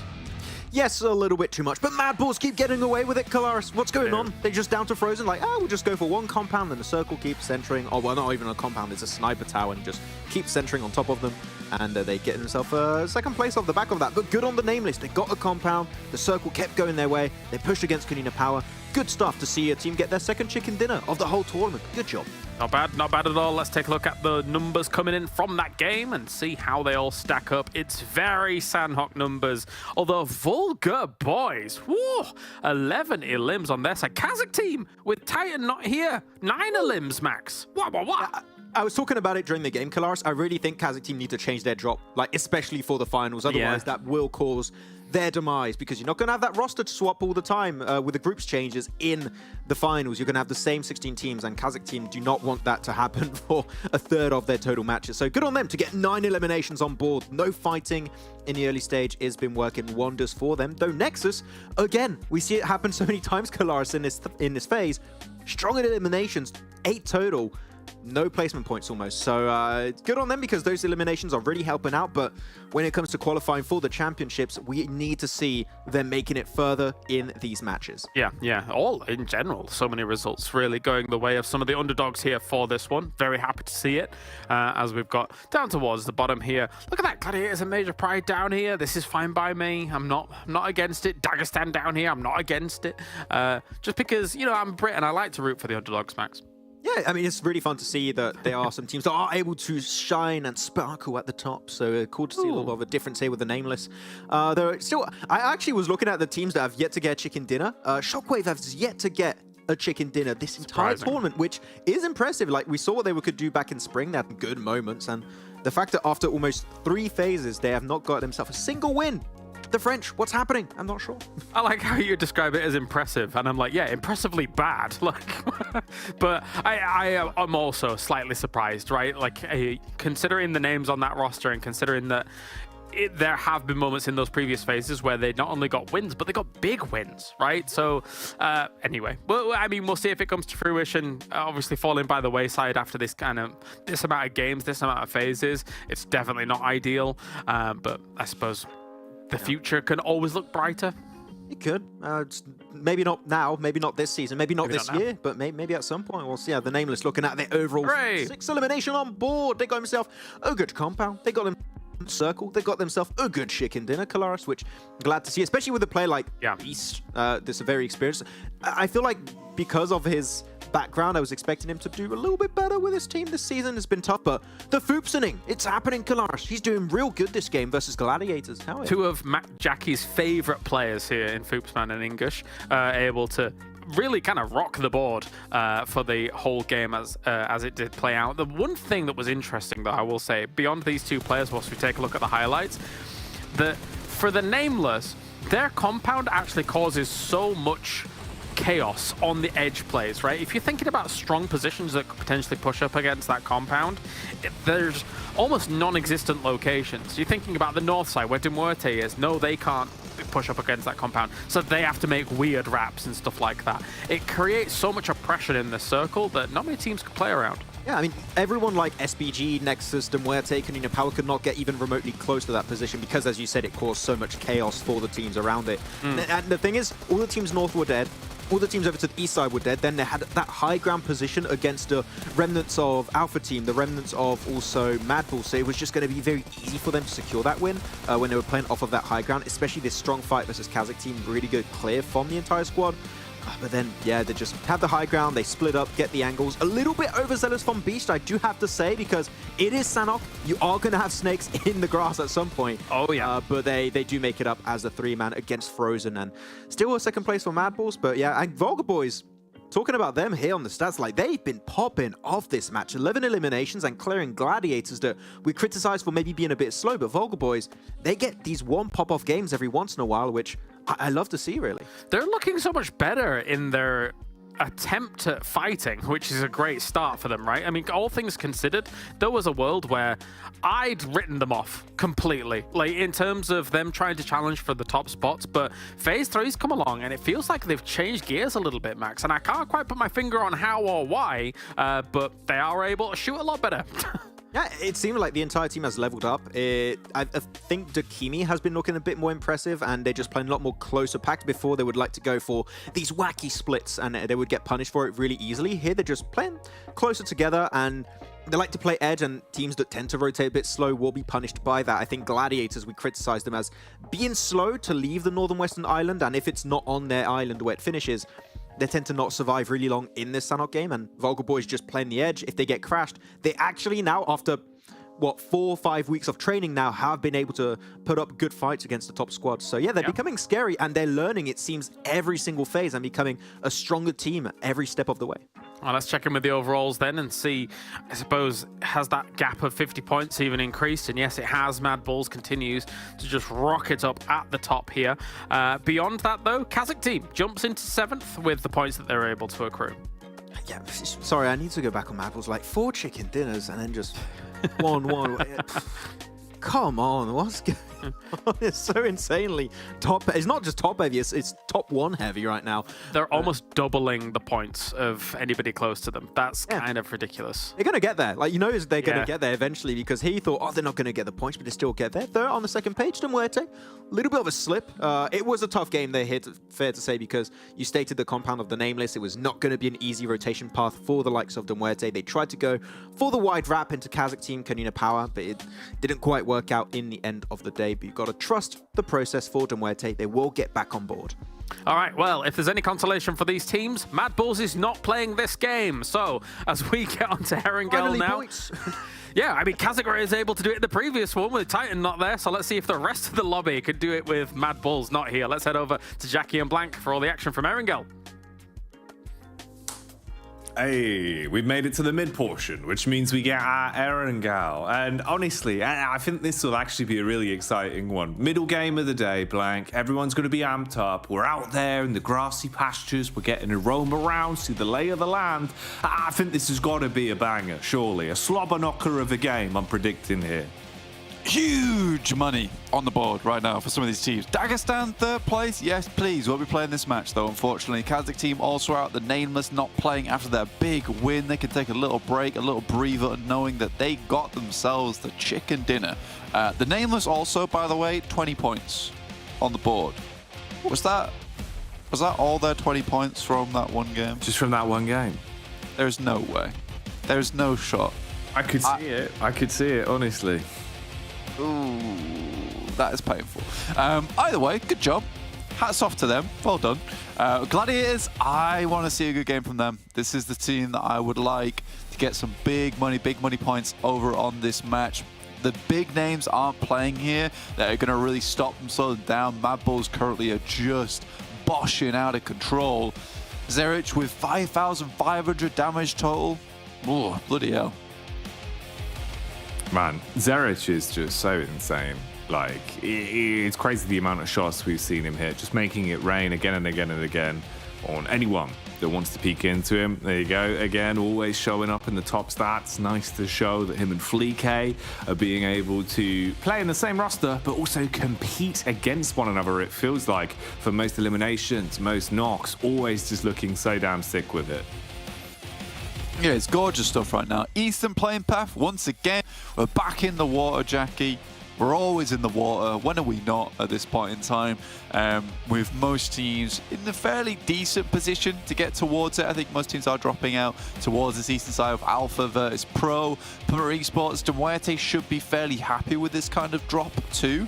A Dark Project back to their old antics towards Yaz and Naya with SBG currently dropping towards them. SBG should be very used to this by now. Another team that I'd like to see do well on this kind of circle. But NEXUS, this is an interesting drop from them up towards Kameshki Stalbert. The split there, rather going down towards MUERTE Power. That would have left them very vulnerable to teams holding them out, considering no one has to move. A lot of times, MUERTE Power, Mini MUERTE, those are great positions when you can leave them late, and a lot of teams are already out of the way by the time you do make that exit. So for them being in Kameshki Stalbert will give them a little bit more breathing room on their rotations, which is always nice to see. Oh, this could have been a nightmare. Foops man was just doing the Australian classic. He was sat on the rock just waiting for a mate, and eventually he's been picked up by the boys. So No Mercy Warriors couldn't swoop onto that one to steal away the Foops whilst he was left on his lonesome. So no early dramas, all still sound in Camp VULGAR. Meanwhile, we get a bit of an establishing shot as well, showing where SBG have found themselves close towards Dark Project. Dark Project been a bit hit and miss today again. It feels like they've been really unlucky in a few of their situations. Some of the bigger names on the side haven't really had a chance to flex any of their muscles. SBG, it feels like they've been bounced back and forth, you know, equivalent maybe to a ping pong ball in some of the fights we've seen them go through. It's had a good start, but some rough finishes. So for the big old gorillas, can they find anything else going into this one here on Erangel?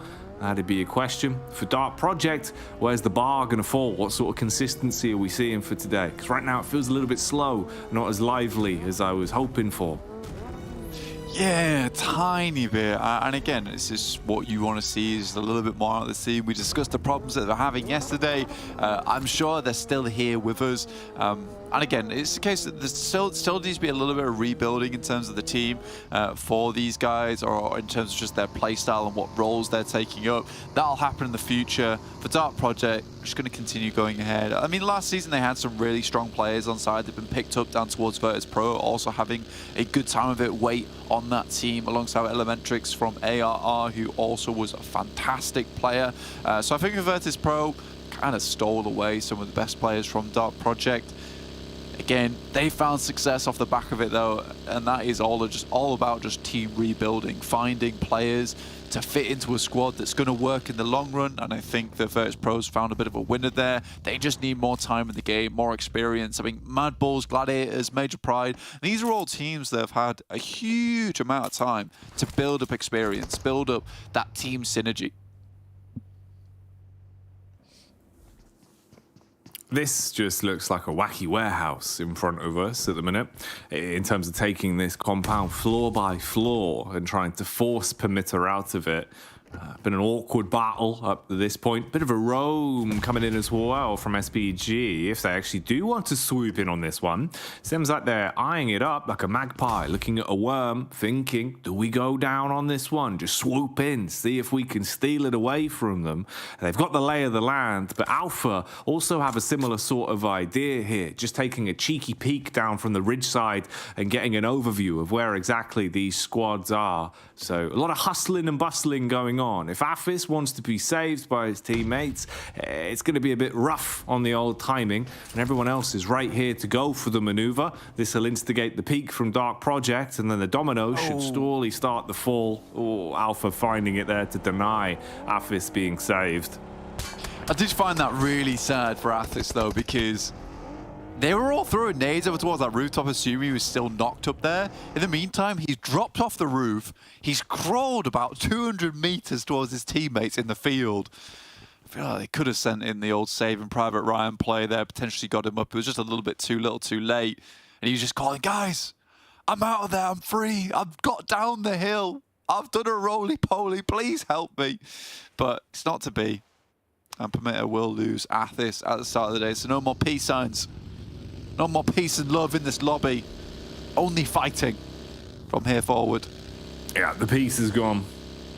Taken away when Athis was removed from the equation. It's like you're saying, just aggression across the battlefield now going to be left for most of our squads to bring to the table.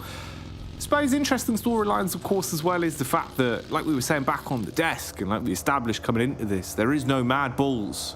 The Bulls have been contained, they're kept in the pen, so there's so much more room for a few of the squads you're seeing on your screens. Major Pride, Gladiators here that are starting to make their rotation to be able to get a few points, squeeze something out of this one, and see just how far they can take it.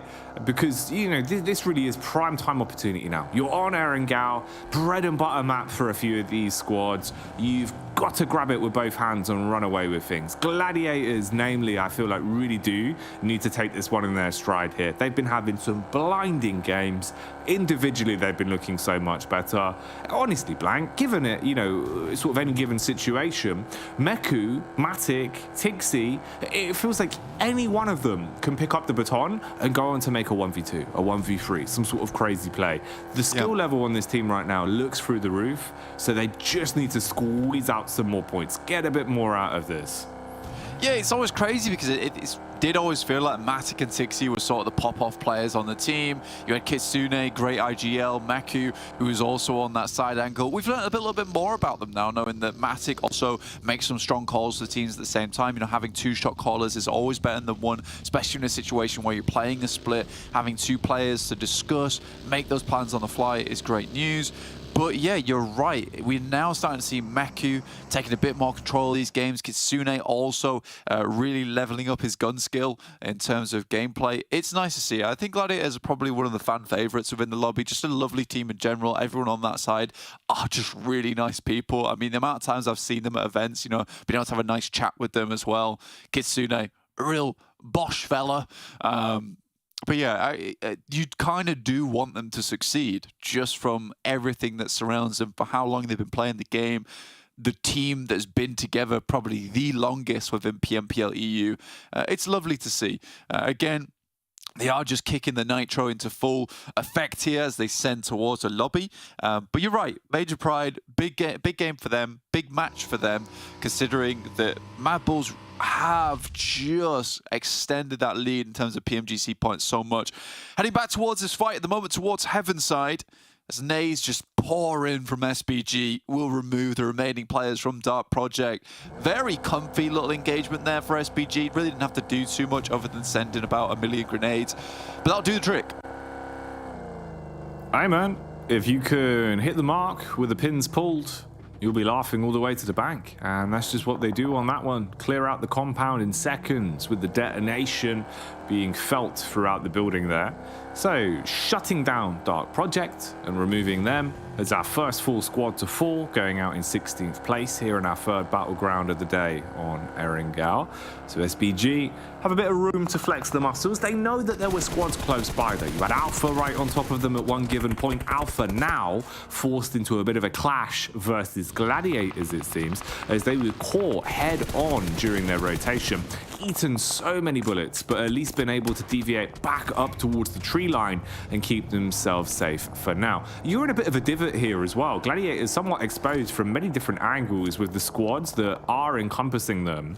At least you've got cover to work with and the vehicles for the getaway. Good utility on most of these players as well in terms of the stims and defensive utility.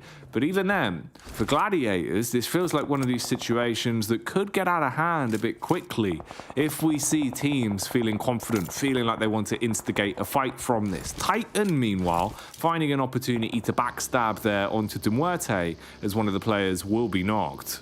Yeah, Milky Way getting fully flushed out as well. I think for Gladiators, in a bit of a doozy right now, but I think that when I look at them, the major problem I see is that They'll take a strong central position, right? But from there, that's where things start to go wrong because they haven't taken enough fights in that early game to fully resupply, to fully get all those meds on board, to get the plethora of grenades in the pocket, as well as those bullets and ammo. And I think that really does hurt them in the long run. So I appreciate they just jump out there, try and take shots over towards Alpha, try and cut them off on their rotation. That could have been fantastic. The spray seemed pretty on point, but they don't find the knock, which is the important thing for Gladiators now. After not being able to find that initial knock, start to carve away into the circle, away from a team that's already got themselves a position here. Yeah, that's where things start to get a little bit hard for Gladiators because they're most likely stuck now in this spot. Respect that we are seeing a couple of their players towards the backside on the west, looking over towards No Mercy Warriors. KONINA Power also trying to make their way in. Unicorns of Love opting to head down towards MUERTE Power. Let's check in with the original MUERTE Power team though, Jackie, and that's NEXUS. Currently on the barest edge of the circle, on that north side. We want to see them get a little bit further in. This is a very reasonable circle to find themselves with a strong position in. And with MUERTE ahead of them down towards that south side, already losing a player, there's a good chance for them to take that engagement. And it'd be sick to see if NEXUS can really start to make something out of these games for themselves, push themselves even further. We've been impressed with the changes we have been seeing. You just want to see how far they can take it. Replay there from SBG's take that was quite easy. The nades doing all the work for them. Now we join them on their rotation close by SHOCKWAVE as they might have a bit of a scrap coming their way. SHOCKWAVE able to get the lay of the land and breeze out of there at least, so creating some space between the two teams, space that isn't really an option here for an awful lot of our squads. You can see the forest is absolutely chock-a-block right now with 4 or 5 different squads all on top of each other with a limited amount of spacing between them as we keep on rolling through these. KONINA Power here. They're making the move over. You've got No Mercy Warriors right on top of them, actually. So they dive out of the vehicles and do look to instigate the fight. Meanwhile, VIRTUS.PRO start a similar kind of battle up against Gladiators. And it seems like they've got the initial knockoff there as well. So good start for VP, finding the right foot. Yeah, it's a nice start for VP indeed. I mean, they're over towards that eastern side. Gladiators try to get a little bit too close. I think that the Gladiators are able to get themselves back up to full 4 squad. No, they do in fact lose a player. In the meantime, NEXUS, they send in. The boys from SHOCKWAVE are just falling from the sky. Wagnerzada finds another one over towards Redux. Fantastic start there, but it's not to be. Despite them raining men down towards NEXUS, they still cannot finish off that engagement.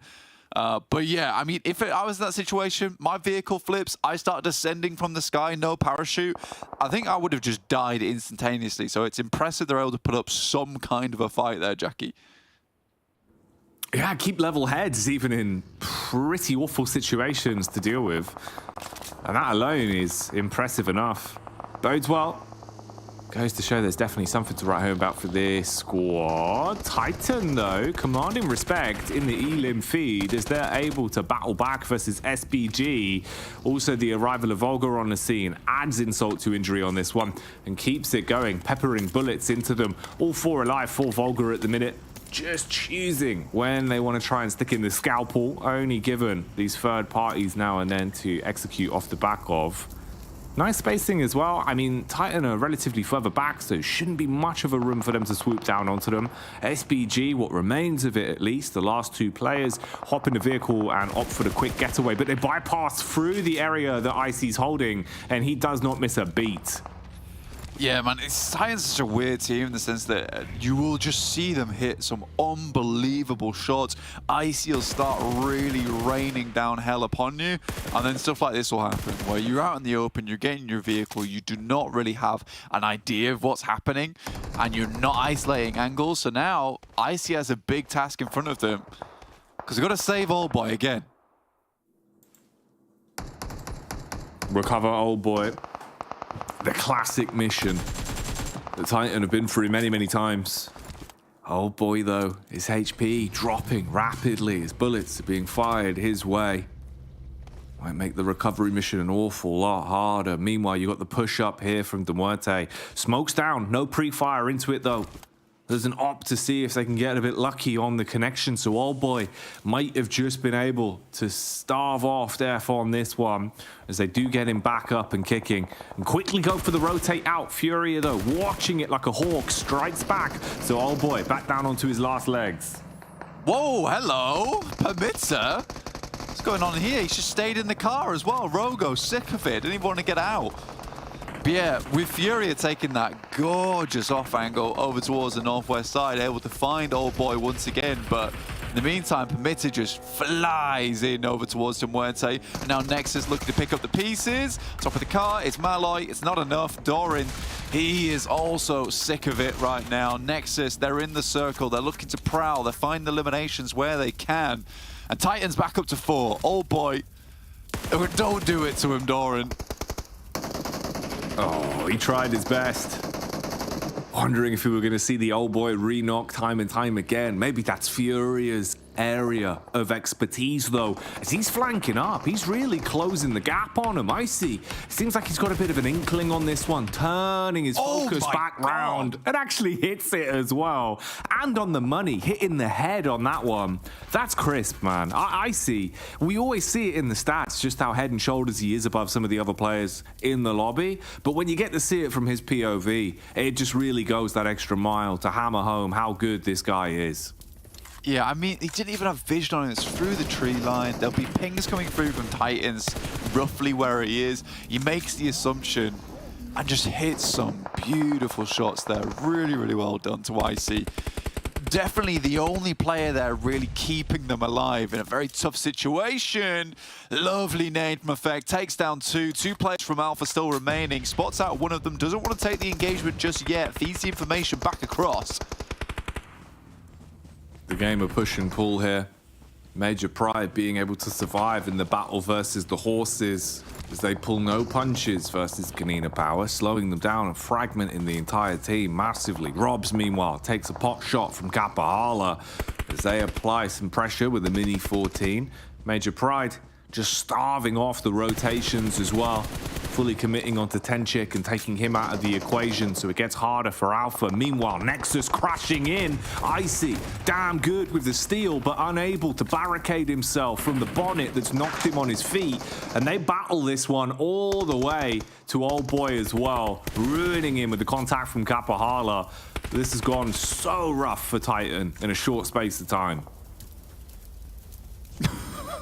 I mean, I'm going to give myself that one because I did just predict Team Titans. But as I did that, they died. So I'm just going to say I predicted NEXUS. I've decided in that moment. I hope that's okay with everyone. I think that's fair. I let it slide. I let it slide bro. this time. Thank you, bro. It's all right, mate. Let's do one chance. One chance on the day. You get your one. You get your one. Yeah. Ooh, okay. VP, though, not looking too good for him here. As Gladiators do start to bring the clash down on him. You've already lost one man. I mean, Ruda, normally someone that can step up in these sort of moments, but so low on the HP.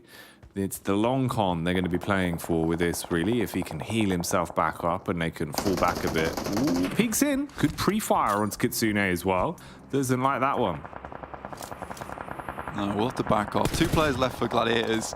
It's looking to put up some points during these games. 10 teams remaining, though, at this point in time. I think it's going to be a little bit difficult for Gladiators to get too far into this match. It's going to be up to Kitsune and Matic to hit some really big numbers here. Really split decision as well. Maxman goes for VULGAR Boys up towards that northern edge. They certainly do have the high ground over towards NEXUS, who are currently playing towards Crate. Quite a difficult spot to move in. You have to have vehicles to get out of here, and there's not a lot of positions to hide the cars. So if VULGAR Boys have already ripped off all the wheels and chewed away that rubber, then there's not a high likelihood to get out from here. But nice shots already back up towards Tresley. Dakimi immediately rotates to provide some support. That might be a good opportunity now for NEXUS to instantly rotate off. Ruda has just been a nightmare, by the way. He's kind of just been roaming around, keeping all these teams on their toes. He's got high ground now to play off and seems to be somewhat aware of Kitsune's position inside of the smoke. So just forcing him to use so much defensive utility if he wants to close the gap to potentially get back towards his teammate. His teammate that's now gone for good as well. Feels like Bex put a few bullets down range and been able to stop that one. They know exactly where Kitsune is, Pruden's gone for the rotate back around in the vehicle to grab his teammate. So even as a duo, VP here trying their best to make something from this one, even inside of this chaotic angle they've been playing from. TUNA though, Blank, close by. Haven't seen too much of TUNA this game, but they've been on a good streak over the past few days. So let's see what they've got for us on this one, with VULGAR boys shutting down Alpha for good here as well. Yeah, VULGAR boys are able to take down the remaining members, but Nexus has moved up now, and it's not an easy position to play, and likely VULGAR boys are going to have to stand all the way over towards that western side to completely extricate themselves in position. But now Nexus have a really nice little line to play along, down towards the south, on this ridge side, looking down towards No Mercy Warriors, Unicorns of Love, Gladiators, VIRTUS.PRO, and KONINA Power. So very, very strong start here for Nexus. Foops. He's trying to go for the peak. Playing around the backhand side of the car, using it as cover. Whoa, keeps the attention of Kapahala whilst the nade is dashed out. And that one lands perfectly. Bullseye, as it will be able to blow them away and slow down the regroup here from Nexus. Ooh, Tresley actually just going in on it, Blank. I didn't expect the confidence to show like this. But Tresley closing the gap here with how low on HP a few of them are. This could be massive. Good play as well. Leaps out the vehicle, hits the shot on the DBS. Oh no! How's he been able to survive it, EXO? What? Still goes down. Tresley, he's a maniac.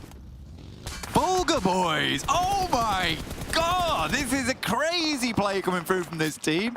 They immediately get the knock and fly in like nothing else. My guy was trying to get the res off, got crushed underneath the wheels, and that's Nexus out in 8th place. In a surprising turn of events here, Jackie. VULGAR boys up to 6 eliminations, now take the strong spot that Nexus was attempting to move down on this ridge side. What a wonderful play from VULGAR. That's wild. That's actually wild. What a change of pace there. Just coming in with the big old Bosches on that one. That's what you want to see from VULGAR boys, mate. Yeah, minimum of 3 Bosches there. Dear me. That was an unbelievable move from VULGAR. I've never seen anything so speedy. It was just a follow-up when he's just bonneted in mid-res. Still leapt out the vehicle. Still out. Man, it's carnage. I'm surprised his hand wasn't ripped off there by the sheer velocity of the car driving by, you know? So sad. He even left the first aid kit at his feet, ready for when he got back up again. In a blink of his eye, he's gone. Trapped underneath the wheels of the buggy, sent spinning. Mangled. Hopes dashed. But VULGAR boys, they've really been giving us a great argument as for why you should root for this squad. You know, Foops man's one thing, but if the rest of the team can support him now and we're starting to see even more of a reason to get loud for VULGAR boys, I'm living for it, but it really feels like they're living up to the name a bit more. They're playing speedy, they're playing aggressive, and they're realizing in some of these situations, yeah, maybe just going for the more risky maneuver and just trusting yourself, it is working out, and it's sick to see that change of pace. It really is. I mean, they're the lobby boss right now. They really are. The bunny rabbit cross of a horse, just leaping at you. It Mighty boss, flattening everyone. It is Can't stop terrifying. him. It is terrifying. Ears so large. They hear anything that's going on in the lobby. They pull the circle their way. Is this the VULGAR win? Is this the VULGAR we've been looking for? I think it is. Well, as we go into the 6th stage, we'll see if that's what we're going to be left with. Right now, fair few squads in such a small space to play with. Very limited distance between a lot of them here. No Mercy Warriors instigating the battle versus Unicorns of Love as well, hunting deep in the woods here as they're able to shut down 2 of the Unicorns. That's not what you want to see. Reply back from TUNA as well, connecting onto 1. No Mercy Warriors send Wobbly in. CJ steps up, won't find him though, as Wobbly quickly sidesteps towards the smoke. Marlowe's up close and personal, but dirty shots come through from Rokas in the backside, and No Mercy Warriors might have bitten off more than they can chew here versus Unicorns of Love. Wobbly. Can't afford to be wobbly in a spot like this. Pretty on point though, as he finds the adjustment shot off onto Rokas, pops off to shut them down. So Unicorns of Love taken out. The mythical beasts once again made just that a myth. Gladiators, or should I say just Kitsune, upstairs in the top floor of the compound here, being pushed from all sides as TUNA are starting to close the gap. Nade after nade, this battle continues between either side. He's in the middle of it as you've got KONINA Power and Gladiators attempting to close the distance between one another. This is horrific. He takes the tag as well, which means his position's known. Another nade should go over towards him shortly.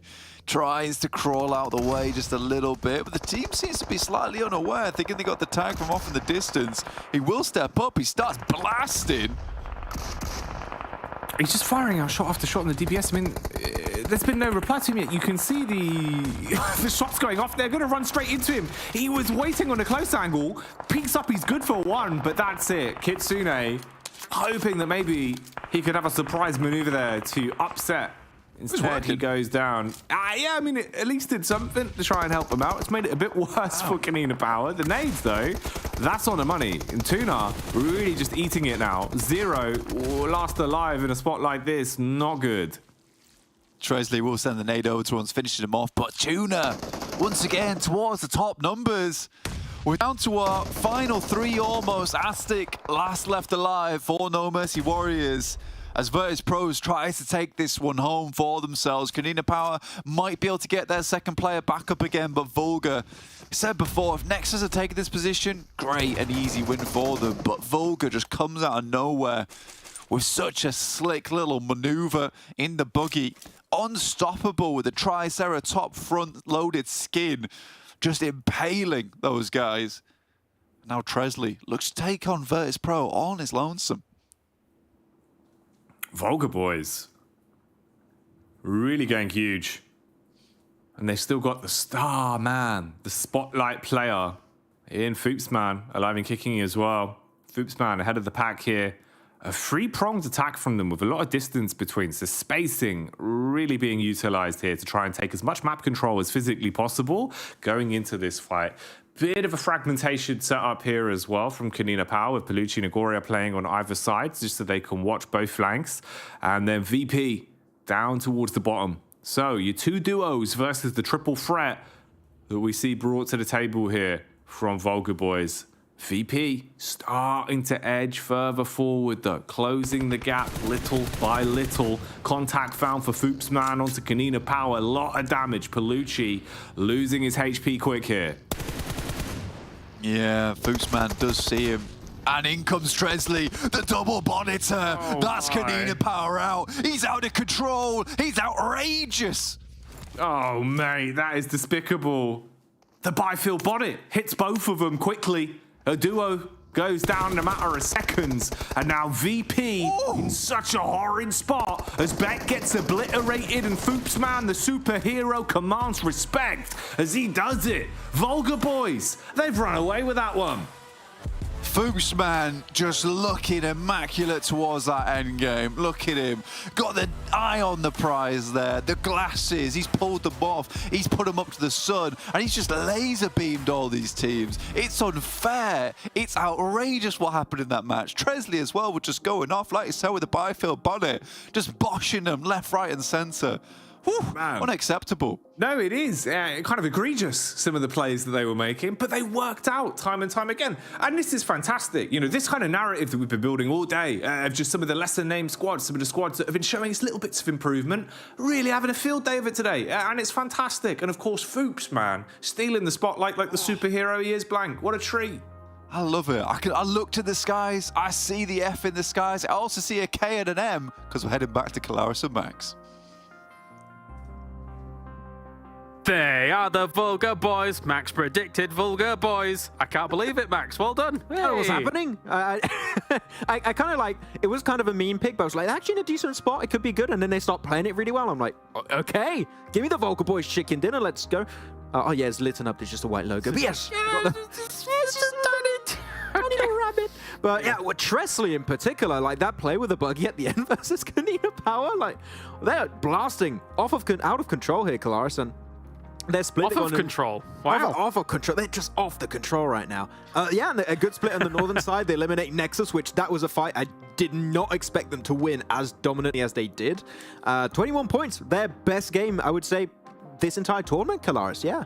I mean, a shadow of the foot on themselves in terms of actual, like, step up in performances, considering that in the first two phases, we said it, we thought that they were kind of invisible, but they, in phase 3, are doing very well here, considering the scale of the lobby, the power of the lobby. 21 points go their way here in this game, and it's a big step up, Max. Yeah, and a lot more opportunistic. They're willing to third-party fights that they see happening, especially the teams trying to exit out of Lumberyard. They see that opportunity, get just a little bit closer, start chucking nade. Even though it's not as involved as I would like it to be, they still are applying pressure and just keeping teams out in the blue, out next to the circle, so they become very predictable to take down later on. So I'm loving this Vulgar Boys that seems like are feeling a lot more confident after learning these past two and a half phases now, it seems, Kalaris, and now they're just taking all of that knowledge, putting it to the test, and this is, as I said, their best game by far, and I hope it's not just going to be a one flash in the pan. I want to see more of them just trying to exude pressure and being overly aggressive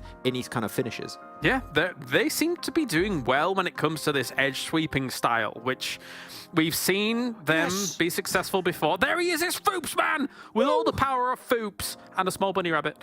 He's got himself quite the numbers coming in from this game. And again, you know, looking at their edge play style here, being able to walk around, move up against the NEXUS, and then being able to defeat some of the teams moving further on into the circle, they did really well for themselves.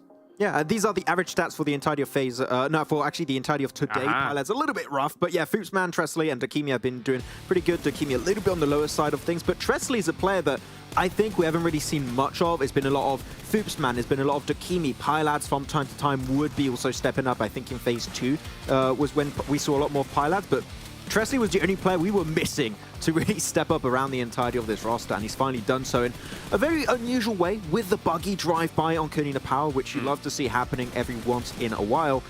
And yeah, it seemed like the communication was on point too, the way they were playing the splits. They were sending Tresley down to the southern edge, down to actually the lower side of the mountain to get an off angle, so I'm loving it. So we said it multiple times, right? Vulgar Boys getting in these finishing moments, sometimes a bit too passive. Here, that was just the right amount of aggressivity we needed from them.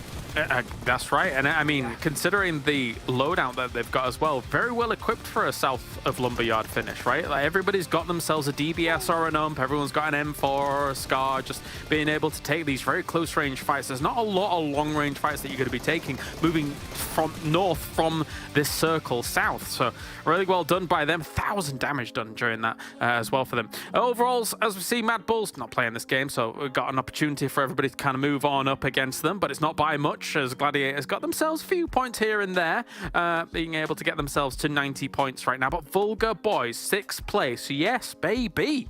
Give me more of that. Thank you very much. Yeah, good to see them on the top 6, maybe potentially a top 5. I mean, they could get up there right now. Of course, it's good to have a team rise up towards the end of PMPL, because going into the finals, Kalaris, the bonus points, sure, it is going to be heavily favored towards the top teams, which is how the bonus points work, right? But it is not unsurmountable. They could catch up if they pop off like this in the finals. So good to see. The NEXUS, still a big disparity between placement points and limbs. They got a lot of limbs here, just didn't survive quite long enough. No, indeed, down towards the bottom as well here. Some teams having a bit of a rough time. PERMITTA, unfortunately for them, looks so out of the water here compared to that divide between 15th and 16th. Not better at all, Max, I think is fair to say. It is quite the divide, so they're going to have to step things up. Never mind the teams a little bit below them as well here, Max, who are having a really rough time. Yeah, still not seen the comeback of KONINA Power, which is the one I'm a little bit surprised by. There was a good option for them on Sanhok, but tough transition. And it's really weird for me because KONINA Power back in spring were the quintessential team that would play so well on Sanhok, and now they're just not performing as they used to. They're not having those free rotations from the eastern edge, I think, because some teams like Dagestan have caught up on that and they're just fighting a bit more on the eastern side. But yeah, they need to start coming back, because that is also scary when teams are getting better before finals. Good. When you're getting worse before the finals, that's a scary prospect that you're looking at. Well, the only way you can get better when it comes to the gun skills is going to TDM, so let's go to Jackie and Blank to see how this is going to unfold. That's right, Colaris. How warmed up are they? How crisp are they when it comes to hitting those pot shots? Will it be leaving us saying bosh? Will it be will we be saying, can you believe it, Blank? All these classic phrases in a TDM like this. What will happen in this TDMs real quick? Gladiators versus Dagestan. What a match. What a game. We're in the quarterfinals right now. We are. To head towards those semis. But this will be the last one that me and you cast to give it. It's going to be a good one. I already feel it. I want to see Gladiators versus Titans in that winners finals. That would make me happy. Well, let's see what we're giving them. Gladiators taking on Dagestan. Both sides that have been impressive in the battlegrounds, but when it comes to just non-stop slaying, how far can they take it? Already a nice opener there with a pre-fire from Gladiators, but Shifu, he's got nades down to trigonometry. This man went to college. I was very, very nice there. He's been studying the art of the nade for many moons. Now, Gladiators will be sending a couple of nades back their way. Lovely one over towards Shifu. Gives it back as just as good as he gets. This man's on the abacus. Zadira, though, spots him. Doesn't really get too much done. It felt like luster from Gladiators so far, just running it down versus Dagestan. Gets the reload off in time as well, so Zadira going to be able to hold if he's pushed on the angle. The shotty is so powerful up close in a spot like that. Nice read again with the nades. You can see a good understanding of the map in terms of how they're able to bank these off the walls to slow down the push and buy a nice amount of time. Leading by 4 frags already is Dagestan, so looking pretty damn good in the shooting department. Supported by the fact that Shifu's nades are unstoppable. Absolutely blasting right now. This could be a decent one coming through from Tixi. Pops it just right. Will take down Shifu, the nade maestro. It's Tixi versus Shifu right now on the nade game. There is a little bit of a pass back here, but still 5 limbs ahead. Tixi gonna get aggressive with it. Moves around the corner, looks over towards Keep. I think he knows he's here though. Here's the footsteps round the through. Instantly finds one, but it's not enough as Dagestan continues to extend their lead in this TDM, Jackie. Oh, mate. Got good legs on him so far, but it might get a bit shakier than they were hoping here with Gladiators making a bit of a resurgence. The off-angle play for Zadira could be the game changer, though. He's able to peek in, cleave his way through the backline. Even with them using the movement, he still re-aggresses. Contact's clean on the first, but no double-up potential. As Matic will survive, but not thrive long enough. His teammates, though, being able to clean up mop and bucket level on this one, as it does leave us 15-12 so far, with the battle raging on here in TDM. Right now, Dagestan's just giving Gladiators the basilisk glare right now. They are just petrified. Stuck in stone, not sure what to do, but they finally tie things up, able to break out from the cement that has kept them locked down this game. Limbo also in a bad position. Finally, a lead has been found by the Gladiators, bringing it back slowly but surely. Keeping it entertaining as they stand in the center circle, 18-18 right now, with the crowd cheering on the Gladiators. But Dagestan, they've been doing so damn much. Really on point with the nades. Smart placement, playing this one out strategically. 18-18 then. With it being tied up, only a small hair's distance between the two. Off the back of Limbo being able to find one knock and giving them some room to work with. Re-aggression back in. Keep buckled. Zadira trades, though. This is really just back and forth like a metronome at this point. Nice nade from Limbo, though, Blank, sending in the big boom. Ooh, but Dagestan, they're bringing it back. He talked about the crowd cheering for the Gladiators in the Coliseum, but now the Dagger fans, they're out in force, looking to help them, bring them a bit of that energy that they might need to finish off this game strong here, Jackie. Gladiators, though, still trying to hold on strong. They're up by 2. You've got breathing room. You've got space to play with, but the nades from Shipu have been so on point. And again, he tries to strike with it. Bounces it around the corner. No clean connection onto the first. They swing out one by one, peeking into these fights. And that is favoring Dagestan right now, as they are butchering anyone that comes towards them. Keep with the big old flankers while perfect positioning as he can unload from the back line. 27 to 26. It's still so damn close. Blow after blow blank. They're always trading 1 apiece. Goodness me, right now, Gladiators are trying to take it back. I mean, they were on the butchering block earlier on, but now they've unsheathed the cleaver, attempting to slice Dagestan in half, but it really is halfsies either side as both teams even apiece. With Dagestan bringing it back one at a time, like you were saying, Jackie, 29 to 30, only 10 elims remaining, with no clear favourite in this match. We're really down to the 2 titans, the giants, versus one another here. This has to be the most exciting TDM we've seen. The behemoths of Gladiators up against the giants of Dagestan, making them both look equal size. Here in perspective of the game, 9 frags, the difference between them though here. It always feels like it's just one elim being the difference every time. They've been so damn close. The trades have been so consistent. And with how close we are to the finish line, you're not going to want to throw these away. Sloppy plays could be the mistakes that cost you gravely. And Tixi might have been the time bomb that will make this blow up in the face of the Gladiators as he gives up that frag, making it go 34 to 32. Trades back from Meku though, holding on by his fingertips. Looks horrifically dangerous. The risk assessors are in, and Gladiators' prospects aren't looking good at the moment. You're about to win. Just 5 more eliminations. We get the call from the announcer. Gladiators looking scared right now. Tixi, like we said before, the sloppy play comes through and he will slip and slide. It's 36 for Dagestan, so close now, but it can switch on a dime. But it's looking like the Dagestan team is just too good for the Gladiators. They're just standing strong right now, playing defensive angles as well. A cheeky peek, Zadira. Oh, he's got to hit his shots. Has he done enough damage? The chips worked out for his teammates to smash through the weaker player. 39 as they're just 1 away now, cleaving their way through everything that's thrown at them. All it'll take is one last elimination. They seem to have a situation here where Tixi's pushed into the back line though. He's got himself into their spawn. The rest of the team can play slower, but even then, it's not going to matter. We still see the peak from Kitsune, and the game is snatched away with 5 elims of difference. Dagestan move on to the semi-finals. Gladiators punted out of the way from the TDM circuit. What a game from Dagestan though, versus a very difficult team to contend with. Tixi though at the end there, looked like he threw a little bit, mate. Not gonna lie. Let it slip through the fingertips, mate. Not what you wanted. Couple of awkward situations. A pretty good game though, relatively competitive in the grand scheme of things there. But on the day, Dagestan looking sick.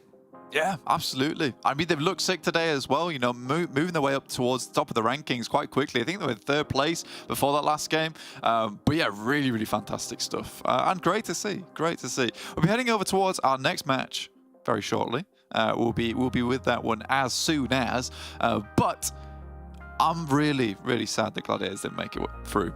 But again, there's not much you can do about that. With Dagestan played such a beautiful game, you can't complain. You can't complain. In a way, I'm sad the Gladiators lost, but I'm happy that Dagestan won. No, I think it's good. It bodes well, at least, with some of the squads we still have left, getting closer and closer towards those finals with the TDM. I think we'll still have some exciting matchups the longer that one goes on. They've been a bit of spice, you know, a nice little added fragrance that we've had in the course of these play days here. I think it's given us a good show with some of the teams in terms of their mechanical skill. And always shout outs to the squads that filled their full rosters as well. Sometimes we see the super subs coming in for the TDM. You love to see it when it's the actual squads playing it out as well. So props there, but no cigar for Gladiators blank. They don't burn brightly enough. But we can set our focus on the real meat and potatoes of the broadcast here. As we go back into our fourth battleground of the night, back on Miramar. It was our opening map for today. We're bringing it back, of course. Who's going to be standing tall at the end of this one? We'll find out. Teams that are sitting this one out, though, Gladiators, Vulgar Boys, unfortunately off the back of their crazy chicken dinner run in the last game. SBG and PERMITTA not going to be in the battle on this one. To be fair, for Gladiators, 90 points. Although I've been wanting to see a chicken dinner out of them, consistently, they are getting profit on every single game. They might not be as aggressively successful as MADBULLS, right, up towards that top side. But, you know, they're still putting up points every single time, even though we're not seeing the chicken dinners out of them. And that's fair play. 90 points is still very respectable for a team like the Gladiators. But yes, we're heading over towards Miramar now. We'll see which team can stand tall. Are we going to get another southeast circle down towards Impala and Puerto Paraiso? It's feeling pretty likely.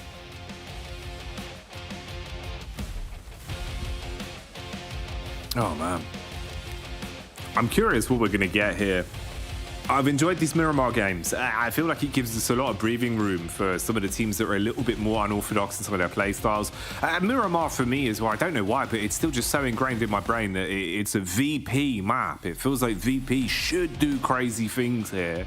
We've seen some odd finishes from them in the past where they've been able to get points out of a game that basically feels like they had no legs in. Given a bit of favour by the zone early on this one, though. We'll see if it bodes well for them. They're right on top of TUNA. Hate that. Don't like to see the TUNA boys having to fight early. TUNA have been pretty fun to watch recently. Yeah, getting pretty far into these end games. Their last Miramar, getting a second place versus the MADBULLS. Felt like maybe they could have taken that chicken dinner, but again, it's versus the MADBULLS who just have such a good idea of how to play a lot of that terrain. And I think the one thing certainly for TUNA in the future is I think their calls are quite smart, but they're intricate. Map knowledge just isn't quite there yet. That'll have to be something that needs to be changed for the future. But there is certainly potential on this team. You know, there's things to work with. We've got the kit, just to put it all together now.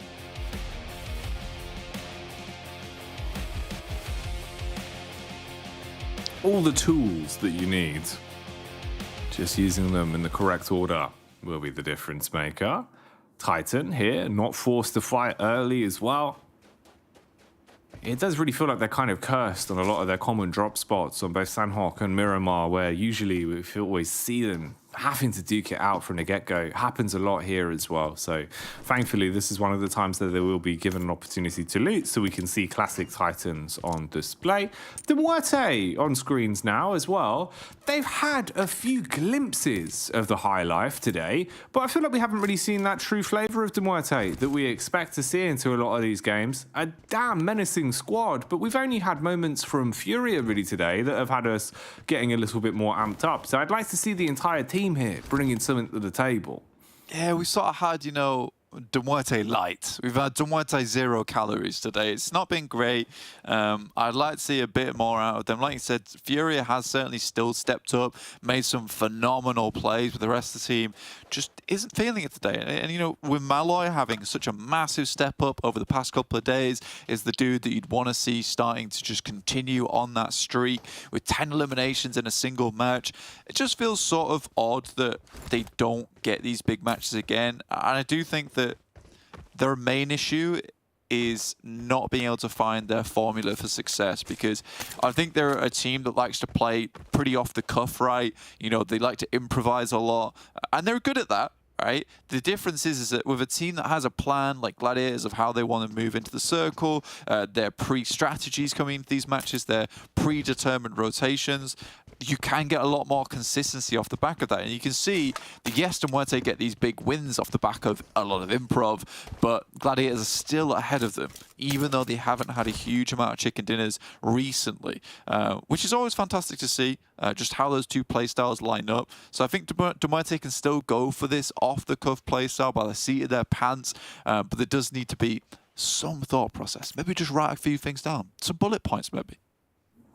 Just some small notes. Doesn't have to be full sentences so you get overwhelmed. Just a couple of bullet points, like you say. You know, you can kind of skim it and go, oh yeah, all right, stay on the game plan. Stick to the focus. Here, I don't know how I feel about this one. Watching it with the perspective shot does make it a little bit more worrying. I see an old boy basically running into the lion's den, but it's not any normal lion. It's a lion that's covered in reflective surfaces, somewhat like glass windows all over him, because it's reflect that strikes up, hits the first, lights up Icy, makes it look easy. Couldn't quite first onto him before he fell over the ledge, but so close to expiring, I don't think it's going to matter if he lobs the nade or not. Lets him take over, so Icy's gone. That's a big part of Titan. Statistically, Icy's been having blinding games again and again and again in recent form. So with him now taken down early, it makes it so much harder for Titan. A Titan that might not even be in the equation anymore because they're just getting pelted. Sheepa's got contact onto Old Boy, so Reflect can now hunt from the elevated position.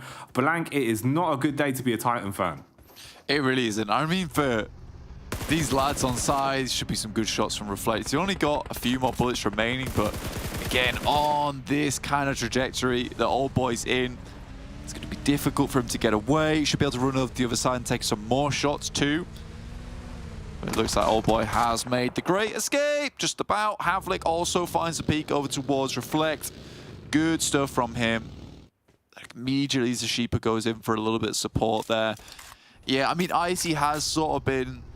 You've got your car, right, but Icy certainly is that engine. Without the engine, it's just not going to run, right? It looks nice, but it just doesn't go anywhere. And you're right when you say that without Icy, the team does sort of feel like a shadow of Titans as opposed to their full-fledged force that they can be. It's like Teen Titans if Starfire wasn't in it, you know?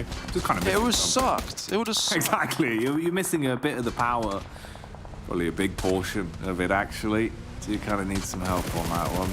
Oh, mate, this is like the worst road trip you could ever go on. You're just constantly being shot at, non-stop. You've had to drive so far away from where you actually want to be. You've missed the stop. You've missed the gas station to get out and buy yourself some tasty treats. Instead, you're just eating bullets time and time again. And now the car's on fire with the DVD player and the copy of Stuart Little in the back. It's gone, up in flames. Not watching that anymore.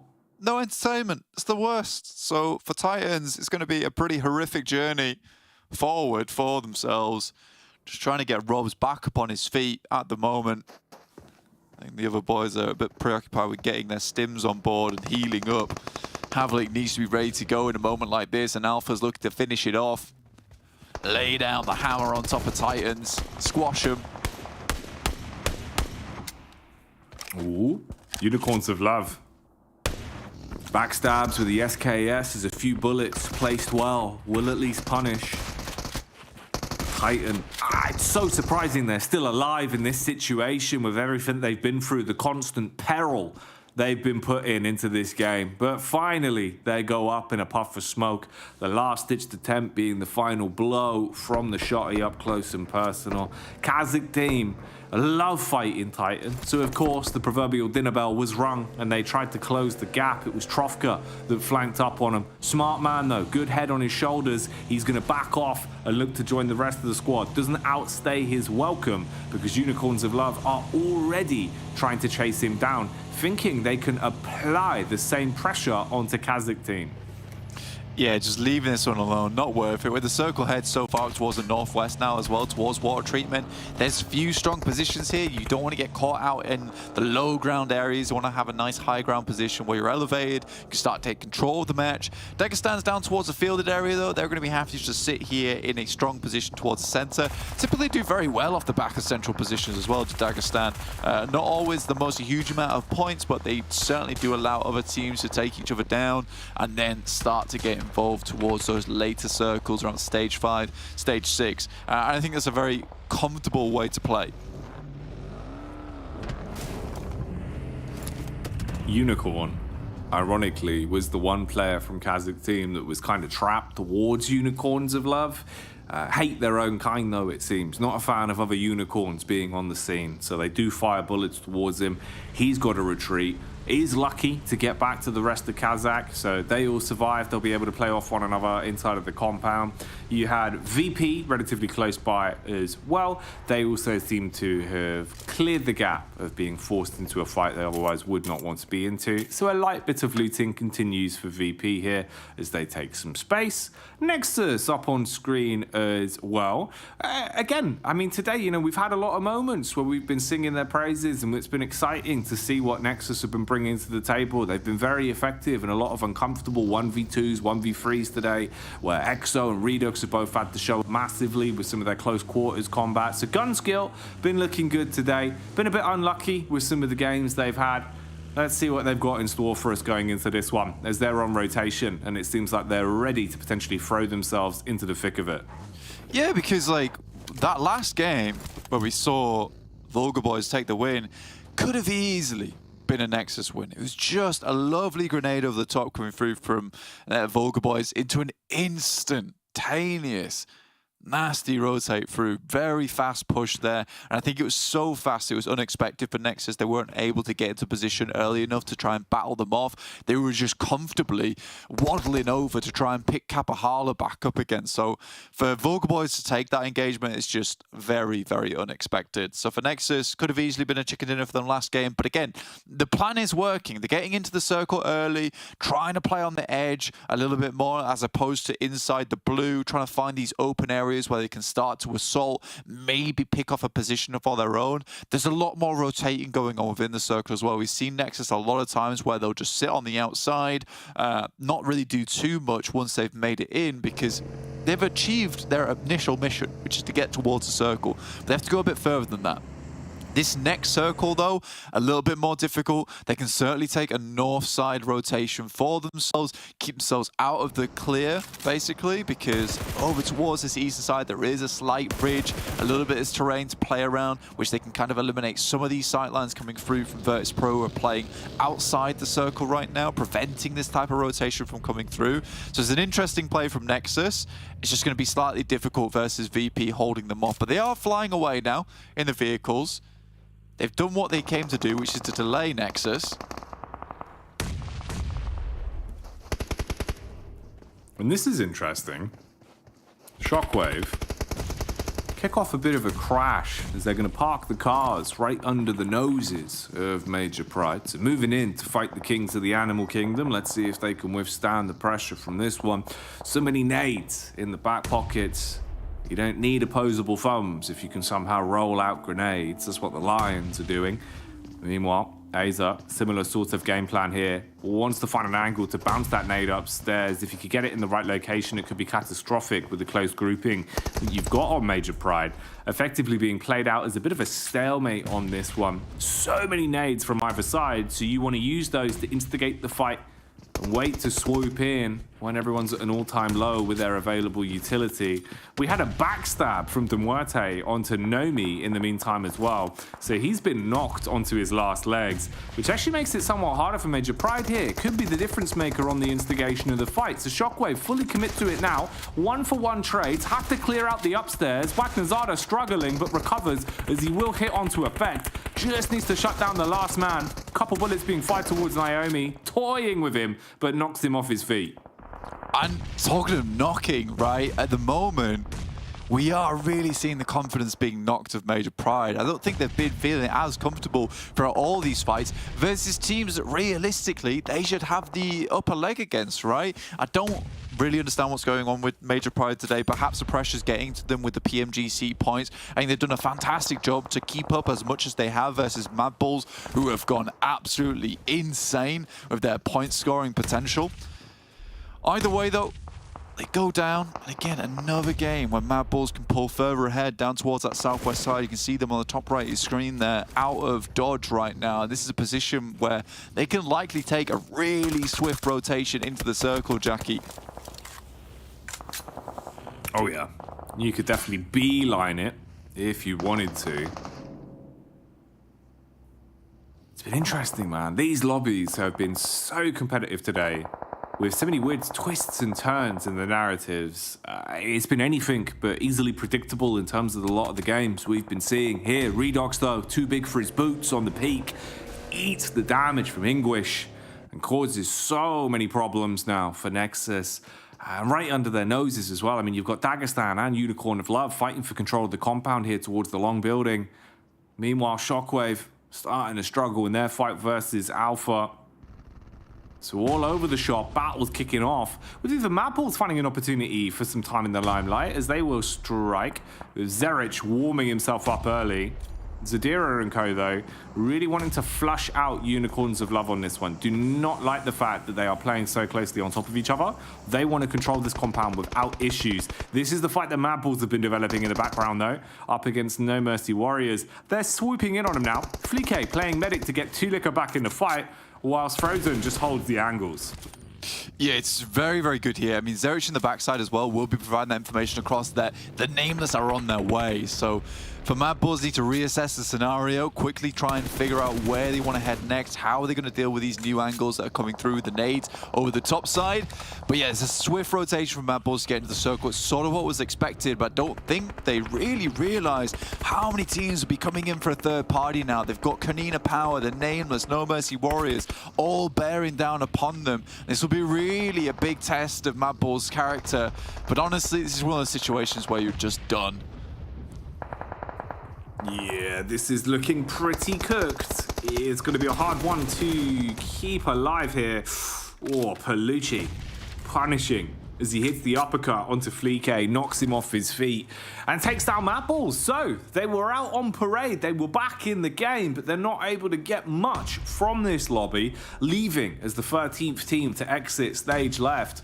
And there might be a few more joining them soon as KONINA Power running their way through and seeing what they can grab from this up close versus the Nameless. Flick up from Beast, hits the one shot onto Offhaze and leaves him on his last legs. Just holding now with support of Madagod and co.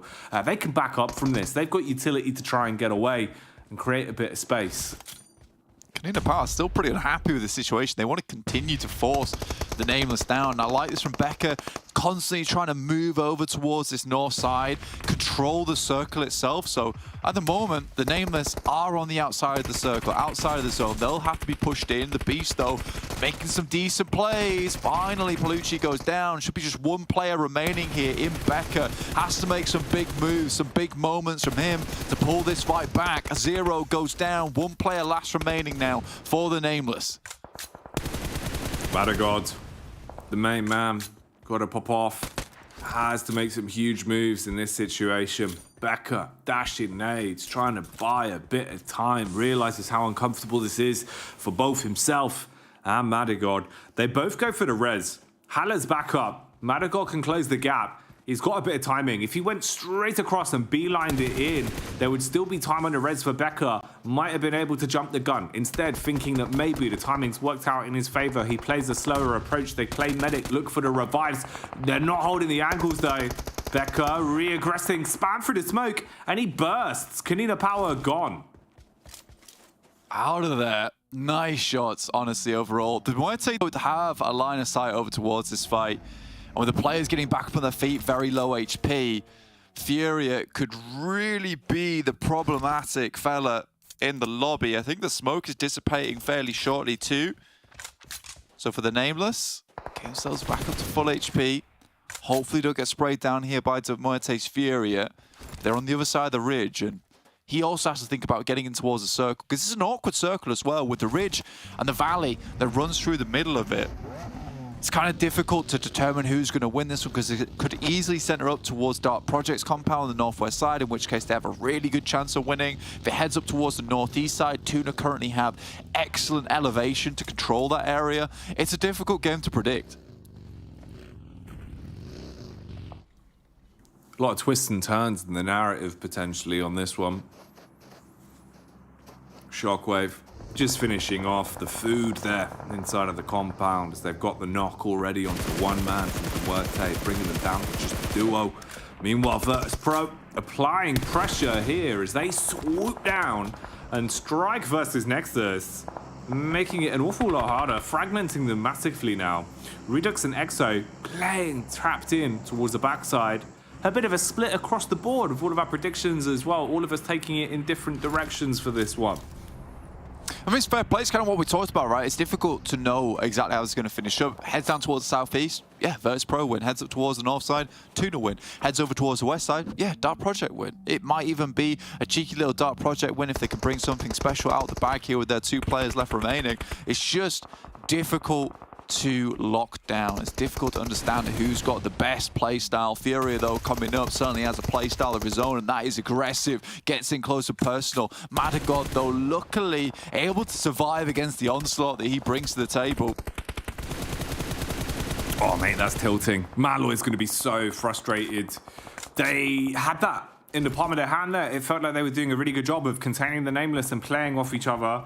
Suddenly Furia just does a Furia move where he goes off on his lonesome, far too far away for Malloy to be able to trade if he gets knocked or play off his contact for the res either. So yeah, a bit of a rough one there. Goes up and blows up in the face of the MUERTE as they lose out on that one, out in 10th place.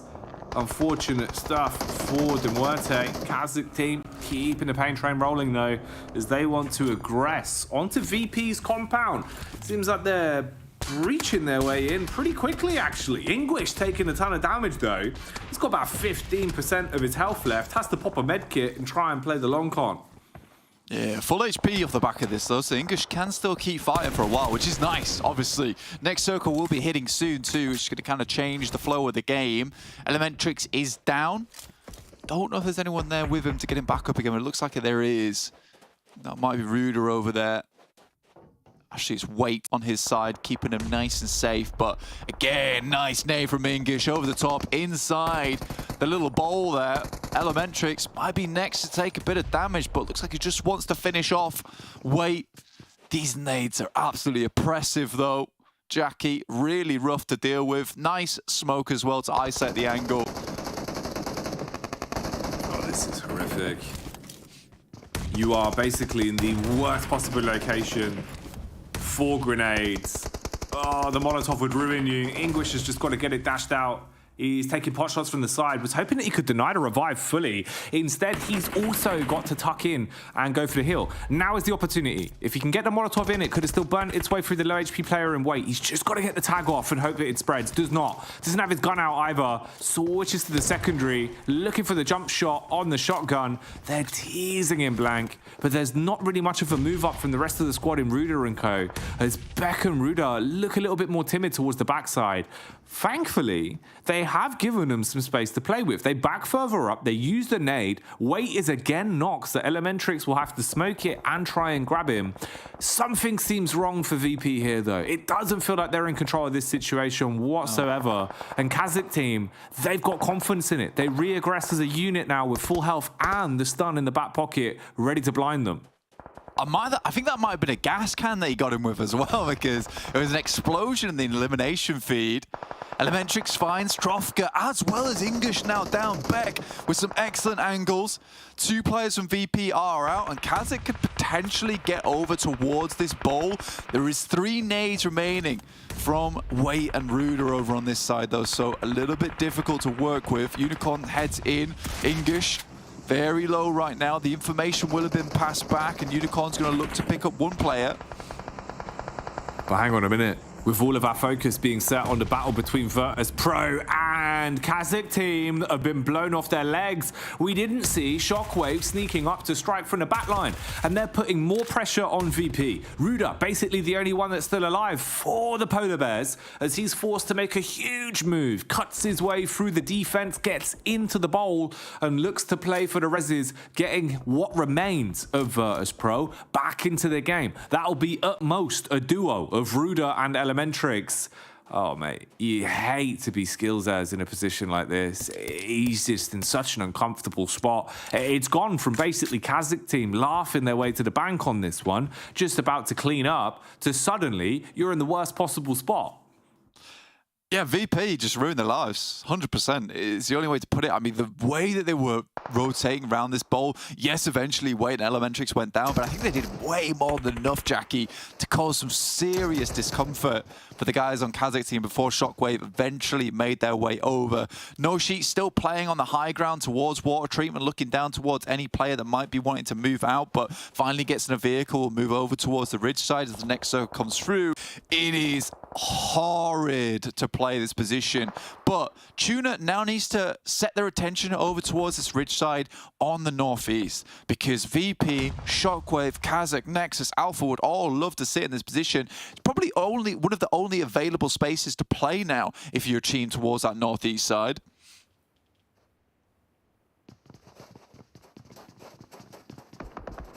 Limited options for a lot of the squads, really. As we keep on ticking with this one. Seeing just where it's going to end up. 0. Back on screens here. Takes his pot shots with the Mini 14. 8 times scope on it.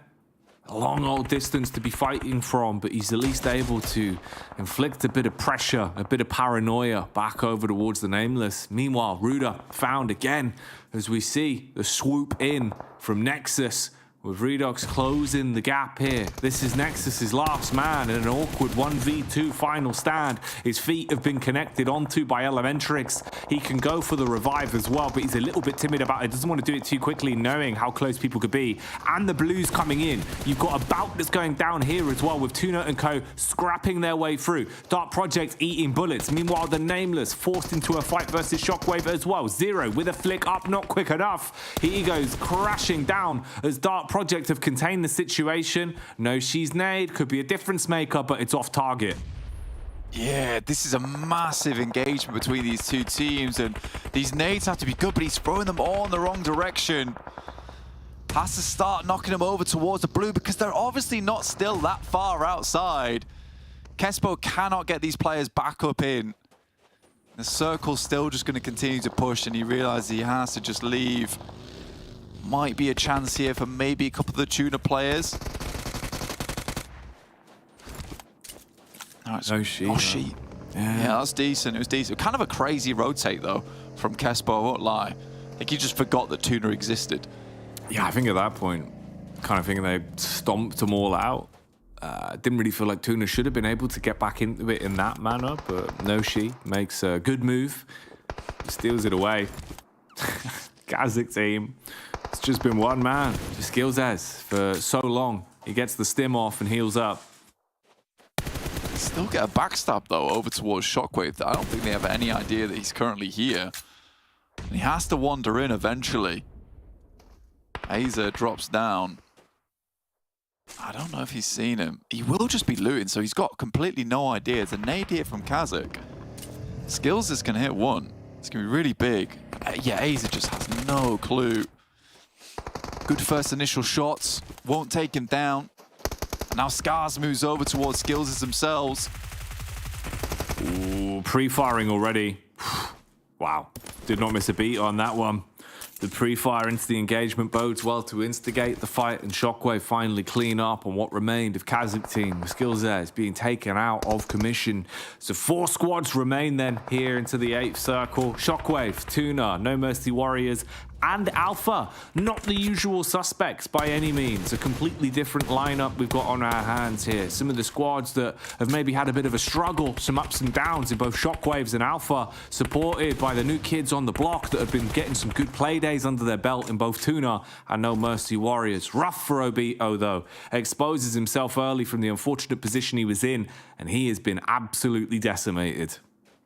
Taken out here. There is still a potential another backstab. I mean, Shockwave not really done a good job at clearing their side of the map with 2 players just sitting behind them. I mean, that could have been a catastrophic scenario where Skills has taken down 2 of their players. Lovely. Wait, never mind. I was going to say a lovely Molotov, but that's just Wobbly's Molotov onto himself. It's unfortunate. And I think they were going for 2nd place. They didn't realize there was another player still on board. Immediately, Mandarin is spotted. That will be it done. Shockwave take themselves a chicken dinner. To be honest with you, Wagner's did a fantastic job getting down towards that position onside the loot crate. I mean, he confirmed that they would constantly have an anchor down there from the start of the game. And from even their third party over towards VP as well as KASIK team, I think SHOCKWAVE's played a really strong game. Yeah, no, that's fantastic for them. SHOCKWAVE finally getting their first chicken dinner of the entire event here as they're able to secure that one and get the loot in the bag, Blank. So surely that's got to bode well for them. We've seen good things from SHOCKWAVE, but like we said time and time again, it feels like they've fallen the final hurdle far too many times, right? This is one where you break that trend at least. They're able to get it in and show that there is two sides to them. It's good to see, bud. It bodes well. It really does bode well for them. A couple other teams there, KASIK again, after not being completely annihilated by Titans, they managed to get themselves further in this game. But we're going to get further into the broadcast. We send you back over to Kale and Max before we head over towards Sanhok later on. That's right, SHOCKWAVE get themselves a huge win at the time, the one time, with their first ever win that Max does not predict them. What are you thinking, Max? I don't care. They got himself the win. That's all I care about. Oh, yeah, the SHOCKWAVE chicken dinner. Give it to me. Yeah, the first chicken dinner of the whole tournament. And actually, I was checking the stats just before this. They were in 15th position on the overall rankings of the entire tournament. So this chicken dinner is so important to just give them a little bit more breathing space at the bottom of the rankings to make sure they go into the finals of PMPL Europe. So glad to see it. 22 points on board. Damn. Significantly higher than second place of Alpha Team. Wow, they were blasting on absolute fire here. Absolute bish bash bosh here for SHOCKWAVE. I mean, considering how they were able to do it as well is quite impressive. Like, the fact that they were able to hold out a lot of teams from that water treatment location was really instrumental and important. And also they had the anchor point with Wagner in the middle. Yeah, I was really expecting them to go for the third party on the teams of water treatment. It took a bit of time for them to feel confident enough to get close to it, but when they were in position on that ridge, I mean, we talked about it, Kalaris, during this game, that ridge line, if you can play it, it's just so damn strong because the rest is just low ground or you're exiting the water treatment, so you're very vulnerable. Yeah. And they were just taking shots from that high ground position. It was so hard to deny. As you go low on the rankings, we see in Titan, we see in Major Pride, we see in MADBULLS, a lot of the top teams that are just not as present, so it seems, Kalaris, and they were just seeing like a newer generation popping off, and in particular Wagner here getting himself 5 eliminations on this Miramar game, and Azza, which I keep saying is heavily underrated French player, and he's been popping off recently. Yeah, I mean, obviously we've seen him for a little while now, and he's not had many opportunities to really pop off, but it is about time. I mean, we started off today saying, you know, that there is the potential here that SHOCKWAVE is a team that they've been able to get big victories in the past, right? So being able to see them do this here, very good stuff as we take a look at the highlights from this game and see how everything broke down, Max. Yeah, there's going to be some interesting action in the early game stage. It was MUERTE that we were talking about how good their compound was ahead of that entire cliff valley side, and he's got open terrain. So MUERTE, I thought, had a good opportunity, but the circle was not quite favorable for them, so they had to leave. But this fight, though, Kalaris, really weird between KASIK team and VIRTUS.PRO. Yeah. Or like then Beck gets himself 2 eliminations on KASIK when they weirdly push it down in this kind of dip area. Yeah, I'm not a fan of how KASIK team play this one. I feel like nades or Molotovs would have sealed the deal so much sooner, but I guess they were out a little bit early. Yeah, I understand that like both teams are a bit apprehensive about the approach to it to try and save their teammates, considering it's just a very vulnerable position, right? I don't think you should actually be going down there too commonly when it comes to kind of the playing out water treatment. Because once you're down there, you're kind of stuck down there if teams are around you, right? Yeah, you want to play around the water silos or the buildings. Those areas are, I mean, they're very nadeable. Like a dip, they are going to be a big issue for them. Those guys, able to get himself a little bit of high ground too, and Alpha Team couldn't do too much as they were trying to flank from the backside. And man, almost 2k damage on this game. Good to see from the SHOCKWAVE squad. And yeah, a little bit of presence of KASIK team, which are getting more damage, getting more stuff done when they're not fighting Titan, which you still love to see. But yeah, it was a weird fight in water treatment. I think no one wanted to get involved. You had NEXUS there too, so you had a little bit of an X factor with them. So if you can avoid it, it would be great. But the circle was just forcing them through that city, so they just had to go for it. Almost Sanhok numbers actually looking at the damage, but anyway, I mean, it's not an easy circle to play, right? Like the fact that the area outside of water treatment is so open. We were looking at the compounds that have positions of power, like MUERTE's, for example, even dark projects to a certain degree, but unfortunately for these teams, neither really got some circle favor going their way, so it really proved a bit of a hindrance.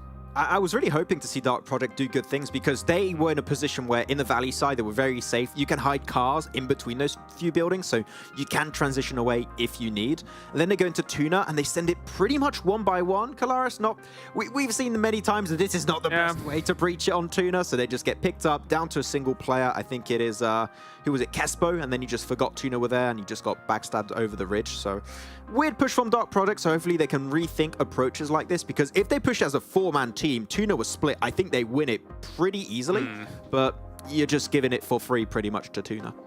Let's take a look at the overalls then and see if we have a bit of movement coming out from Shockwave. They will not be making the top 8 just yet. We'll see down the line how that's going on. Not much of a move here from MADBULLS, just a 2-point game. Oh, wow, sad face, Max. Oh no, so disappointing for MADBULLS. They fell off. Oh no. Oh, nobody, that's such a big cushion. Like nobody cares. You know? They can have themselves some bad games. It is a-okay though. Nexus able to jump up. Still that disparity of 63 eliminations, 12 placement points. It's such a big disparity for Nexus. Yeah, I'd like to see that change. No, maybe a chicken dinner on board. That would make me really happy for the Romanian squad. But VULGAR boys are lingering in the shadows of the amazing 8, or the fantastic 8, or whatever we call them. I don't know. The elegant 8, you called it? I think so, something like that.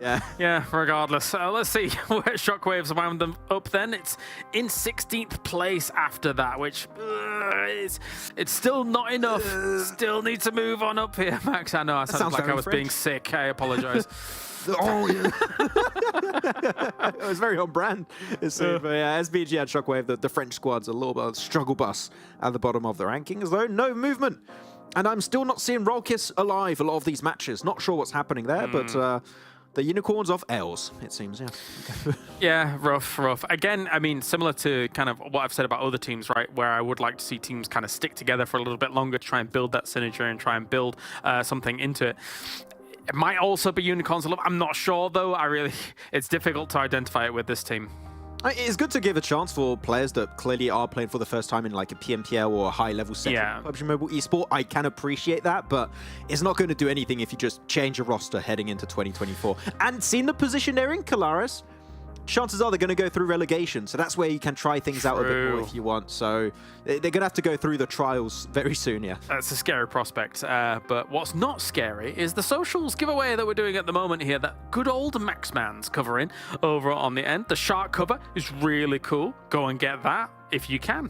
Well, the Punt Goon set, I like that one too. It's pretty cool. If you win 2 giveaways, you could get both maybe. Yeah, head on over to Esports PUBG EU on Instagram and go say which team you think is going to win, and you'll be entered. Do it now. Yeah. Do it now. And also go grab yourself a monster, as they are here for PMPL EU Fall as well. So a huge thank you to them. It's time for, again, I can't believe we're here already, the final game of the day. Let's head over to Blank and Jackie for the action.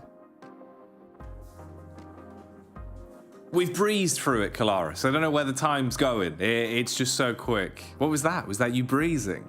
I was kind of like surfing. It was like a surfing, breezing action, breezy surf. Yeah. Oh, I thought maybe it was like a horse jump type vibe. You kind of just, yeah. He's on the move. He's quick. He's swift. My God. Yeah. But that would be like a horrible way to imitate a horse, though. That's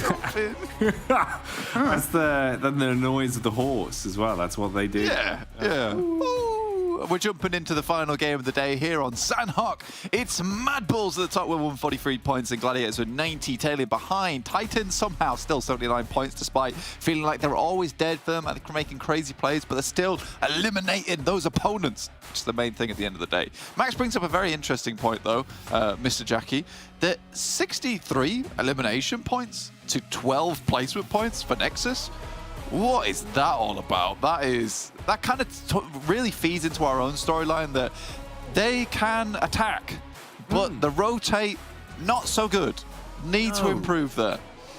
Yeah, and it's weird, right? Because it's kind of then got me pondering where I'm like, I don't know even what's better for them anymore. Because when they were playing outside of the zone with a late rotate, they weren't really fighting as much. They're not getting any elimination points. Yeah. But they weren't really making it that late into games anyway. This is always happening, so you already know what's going on here. But yeah, weird one, mate. I mean, look, if you can shoot people and do well in the shooty bang bang, then the rest can be taught. The rest can be learned. So we'll see what adjustments will be made. Right here, though, it is not looking good for Titans. This happens time in, time out. We always see the Pi, Nan, Carnage kick off. And in the meantime, it's definitely going the way of KASIK team. Trofka, though, he's lost 2 of his teammates already. Oh, no one's winning. No one wins this. You both lose. It's like the end of Willy Wonka. Good day, sir. You lose. Both very low HP now versus Trofka, also very low HP. It is the self-destruct sequence here in KASIK as well as Titan over in Painan. No one wins. We all go down. Oh, Trofka, don't do it. It's fine. I thought he had a nade in his hands and he was just that frustrated. Get me out of the game. I've had enough. Blows the jersey off his top. Oh, yeah. In tatters on the floor. And now we lock him down. We begin the lockdown sequence. We have approximately 3 minutes left on the bomb explosion. Oh, man. Trofka can just hear the beeping in the background. Needs to pull a Tom Cruise and Mission Impossible moment here. I just can't believe it. It really is like the... it's just the weirdest fight, time and time again, towards Painan. Because like we've been saying, right? No one wins this. You're both just... Exactly. You've both been inted. It's not going to go well once you get out of here. It feels like having a sibling that you don't really get on with, but your parents have bought you a Stretch Armstrong for Christmas. So, you know, imagine we're in the 90s here. You've got yourself a Stretch Armstrong, but your sibling feels like you play with Stretch Armstrong more than they do. So what have they done, Blank? They've chopped his arm off. Yeah, they've cut it open. The beans are going everywhere, all over the floor. You can no longer play with him. Neither of you can no longer play with him. It's just horrible. I mean, yeah, look, your mission, if you choose to accept it, is to suffer in Painan. A horrible scenario to be in. VP sending over towards No Mercy Warriors. You can tell this is the last game day of the week in Phase 3 because everyone's going crazy. Everyone's going absolutely mental in these matches. They're just attacking everyone wherever they can. I've not even got the map preview open right now because I know it's just going to be non-stop action as we go down to 14 Takeems. They are falling like flies. Our Takeems are disappearing quite quickly.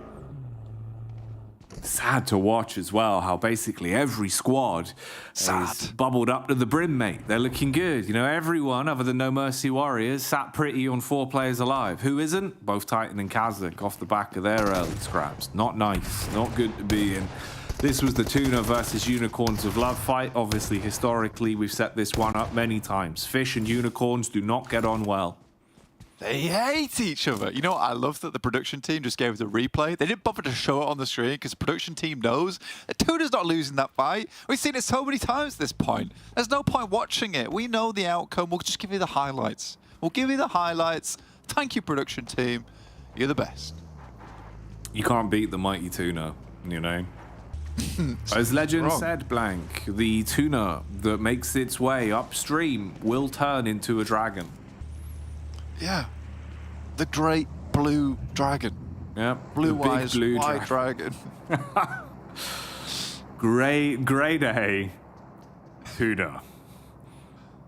Take that to your local fishmonger. They'll be like, you've brought us a dragon. Yeah, mate, I don't really understand. You said that you had a really big, good-looking TUNA for me. You brought me 4 fellas in a jersey? I'm not sure. They've got mobile phones. They're talking about PUBG. What's going on What's going on?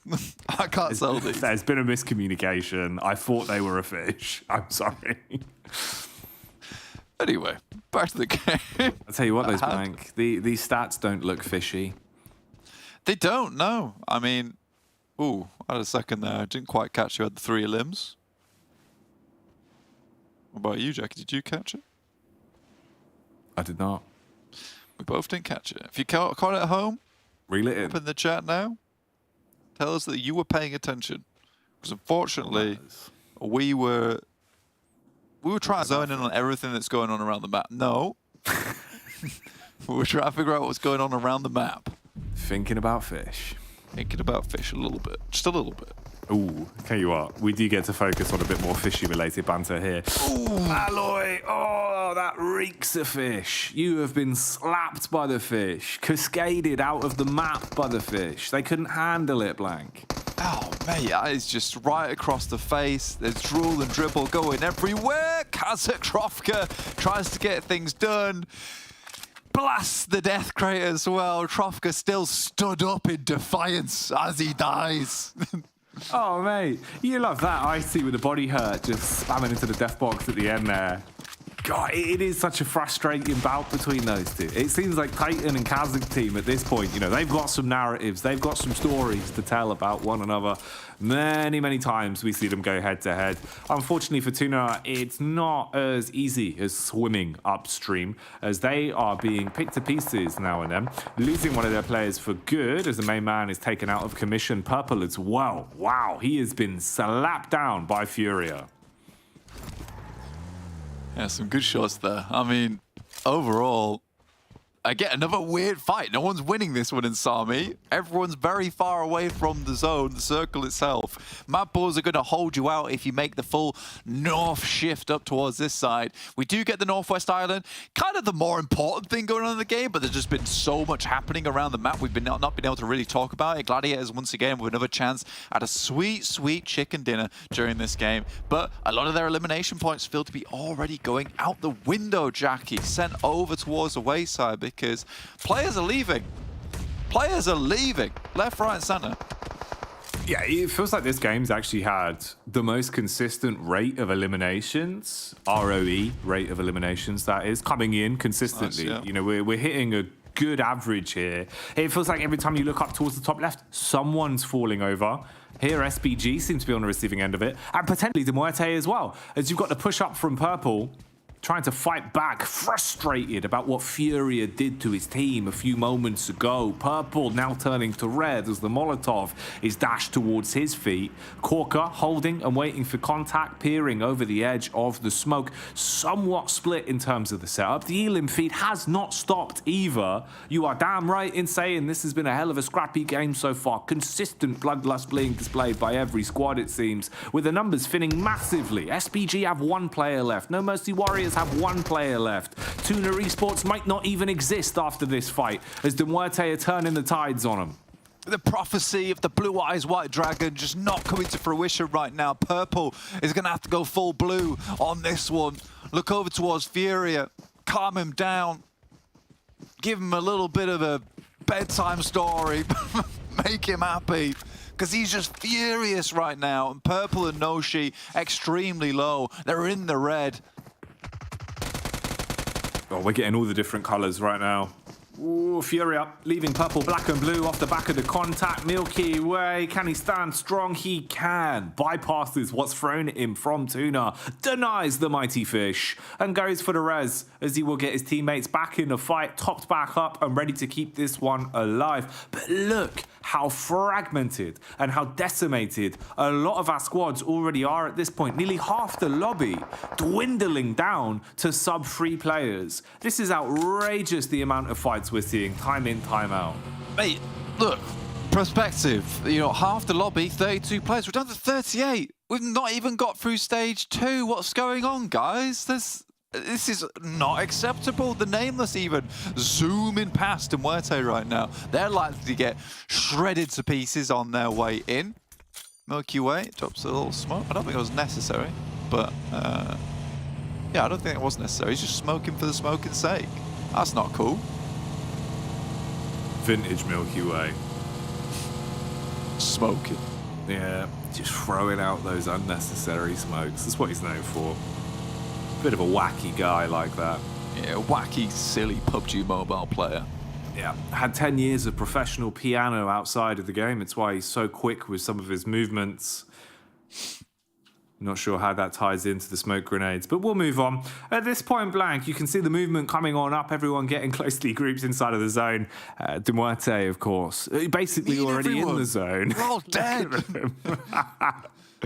They're all gone. Oh, there's so much water as well. Okay, this is sick.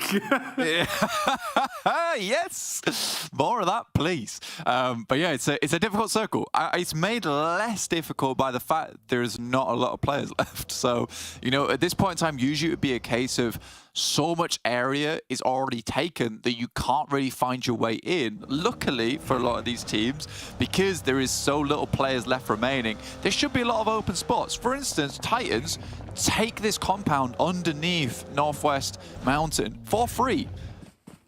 I think they're surprised by it as well. That's why they're looping around. They're expecting to get shot, but no one's here. Park up. It's yours. Technically, at this point, with it only being 2 of the 4 members, I think they're just called ANDs. Yeah. Just half of them. Yeah. Oh, actually, might just be... Yeah. Oh, nothing. hey. They're gone. All right. See you later. Wait. Absolutely mauled. That was Alpha did that. That was Mandarin from over on the... So it wasn't even the Nameless. The Nameless rocked up, ready for a fight. Mandarin was like, I got that for you, boss. Yeah, Don't I'll worry. deal with this. I'm pest Mandarin. control. I'll be pandering. To the Nameless, at least, that's for sure. Give him a little salute from across the road. Got you, boys. Don't you worry. Hey up, lads. All right. Yeah, that compound's for you now. I know.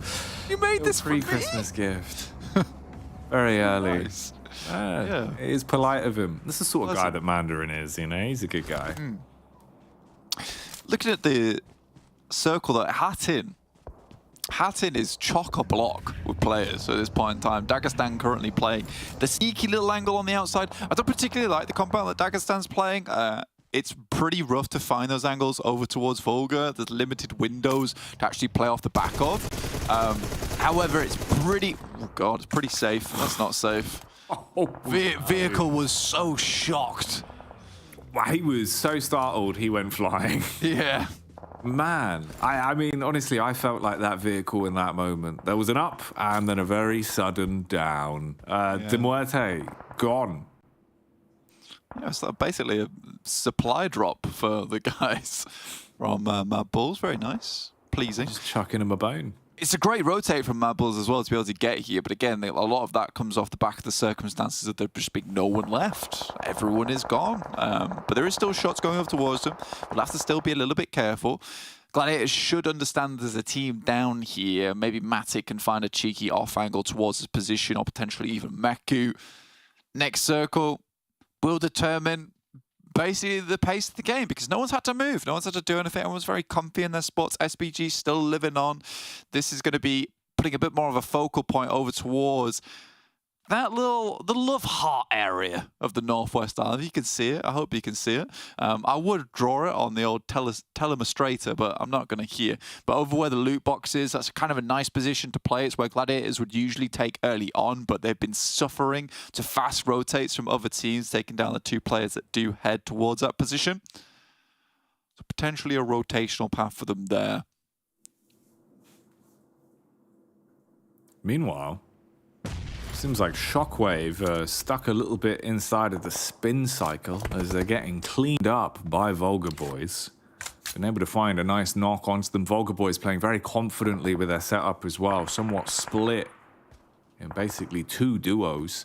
They do have a bit of an infiltrator lurking in the back line though. Victor, the spy, has snuck into their compound and gone undetected for quite some time. So if Victor's able to cause a bit of push and pull, potentially backstab whilst another squad instigates a fight, he could look to clean up, or maybe just keep his nose out of trouble and think about placements on this one. Yeah. As we've lost so many squads so quickly, the room to steal away some points is getting closer and closer. PERMITTA on the move as well, avoiding the blue narrowly as they'll take their rotation and their sweet time to arrive on this one.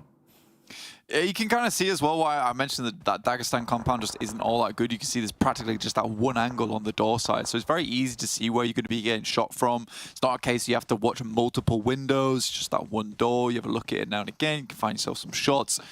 It's always very difficult for that team that plays in that compound. It's nice that you can just hold it and then try and take some pot shots as teams leave outside of Hattin. PERMITTA, fortunately, will not be a heavy hitter coming in towards this end game as Alpha Team does spot them out. Takes a couple of shots. Mixer is now in a very, very precarious situation, let's say. Yeah, not getting any easier here for Mixer. The blue's going to constantly make your life awkward. If he does want to try and close the gap and go for the rotate in towards the zone, basically offering himself up as sacrifice. Realizing this, he's just biding his time, trying to get one last heal in to see if that will make any sort of difference. And they're most likely just going to go for the Hail Mary of attempting to close the gap and get into the zone somewhere.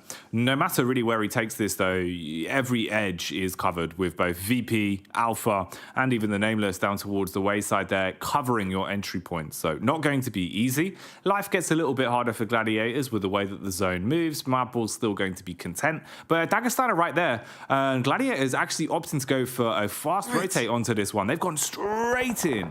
Yes, that's exactly what I want to see. I mean, this is kind of the compound that, well, the area around the map where they usually try and take up anyway. Kitsune does drop and will be flushed out as well. So will Tixi. That's unfortunate.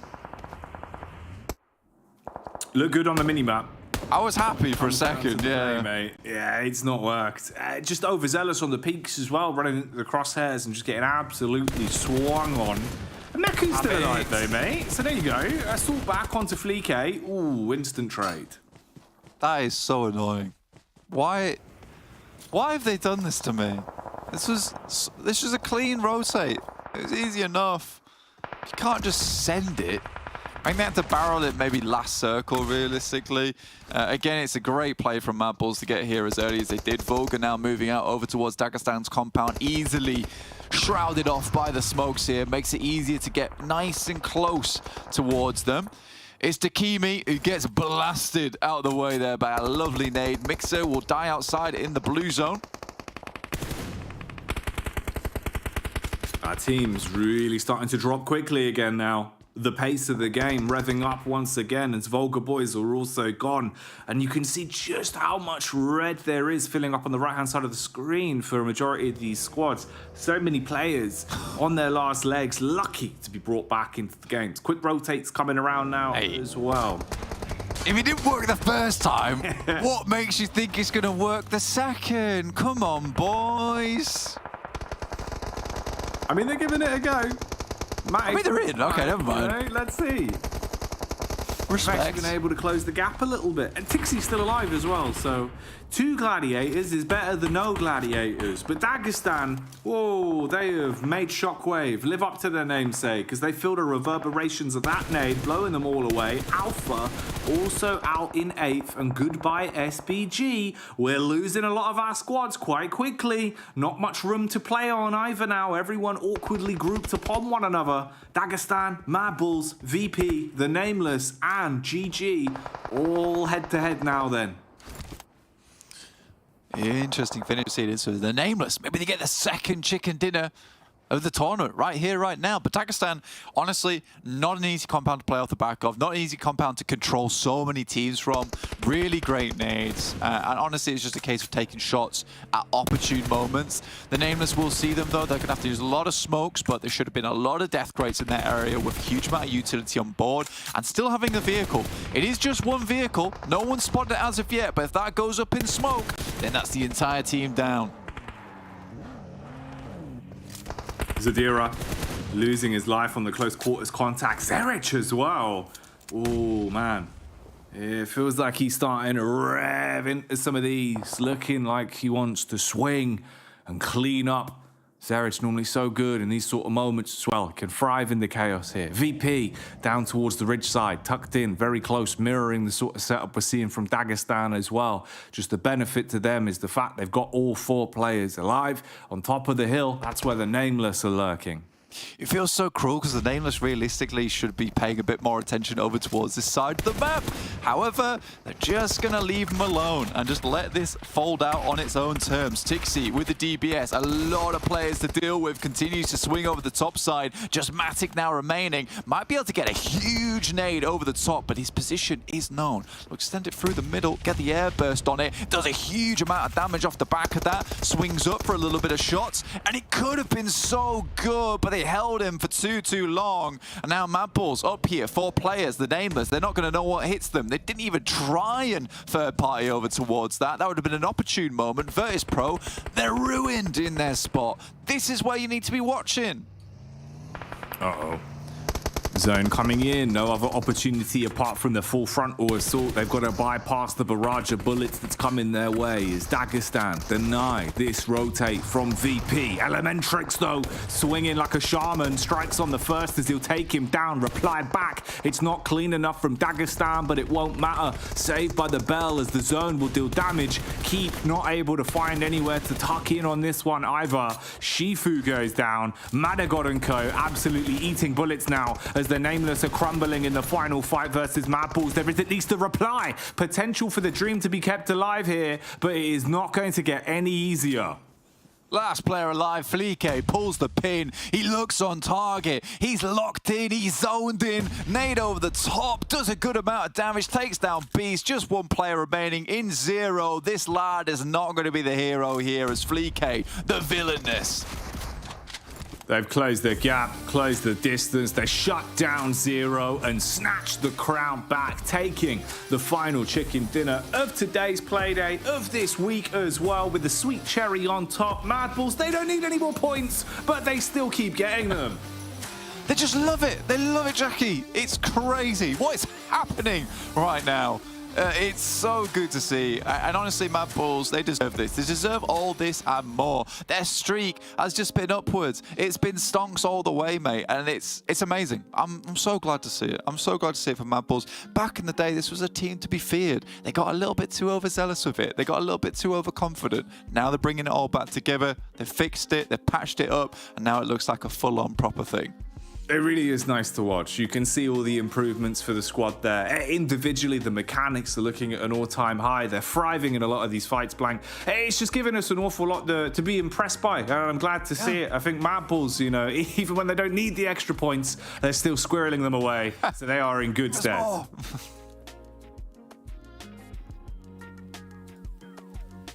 And there it is, another MADBULLS win. Oh my days. I mean, given the circle, Max, and how all of these teams had to play it out, it was not easy by any stretch of the imagination for teams entering the circle. But MADBULLS was kind of in this area for quite a while in this game, so was able to really sniff it out. They played the Grand Canyon of the Northwestern Island, just chilling there for a long time, being safe from a lot of the teams that were trying to take shots in their direction. And then when a lot of the teams outside of the circle died, then they rotate towards that hilltop position, which we mentioned multiple times, Kalaris, and even Blank touched upon it during that game, was such an important spot to play.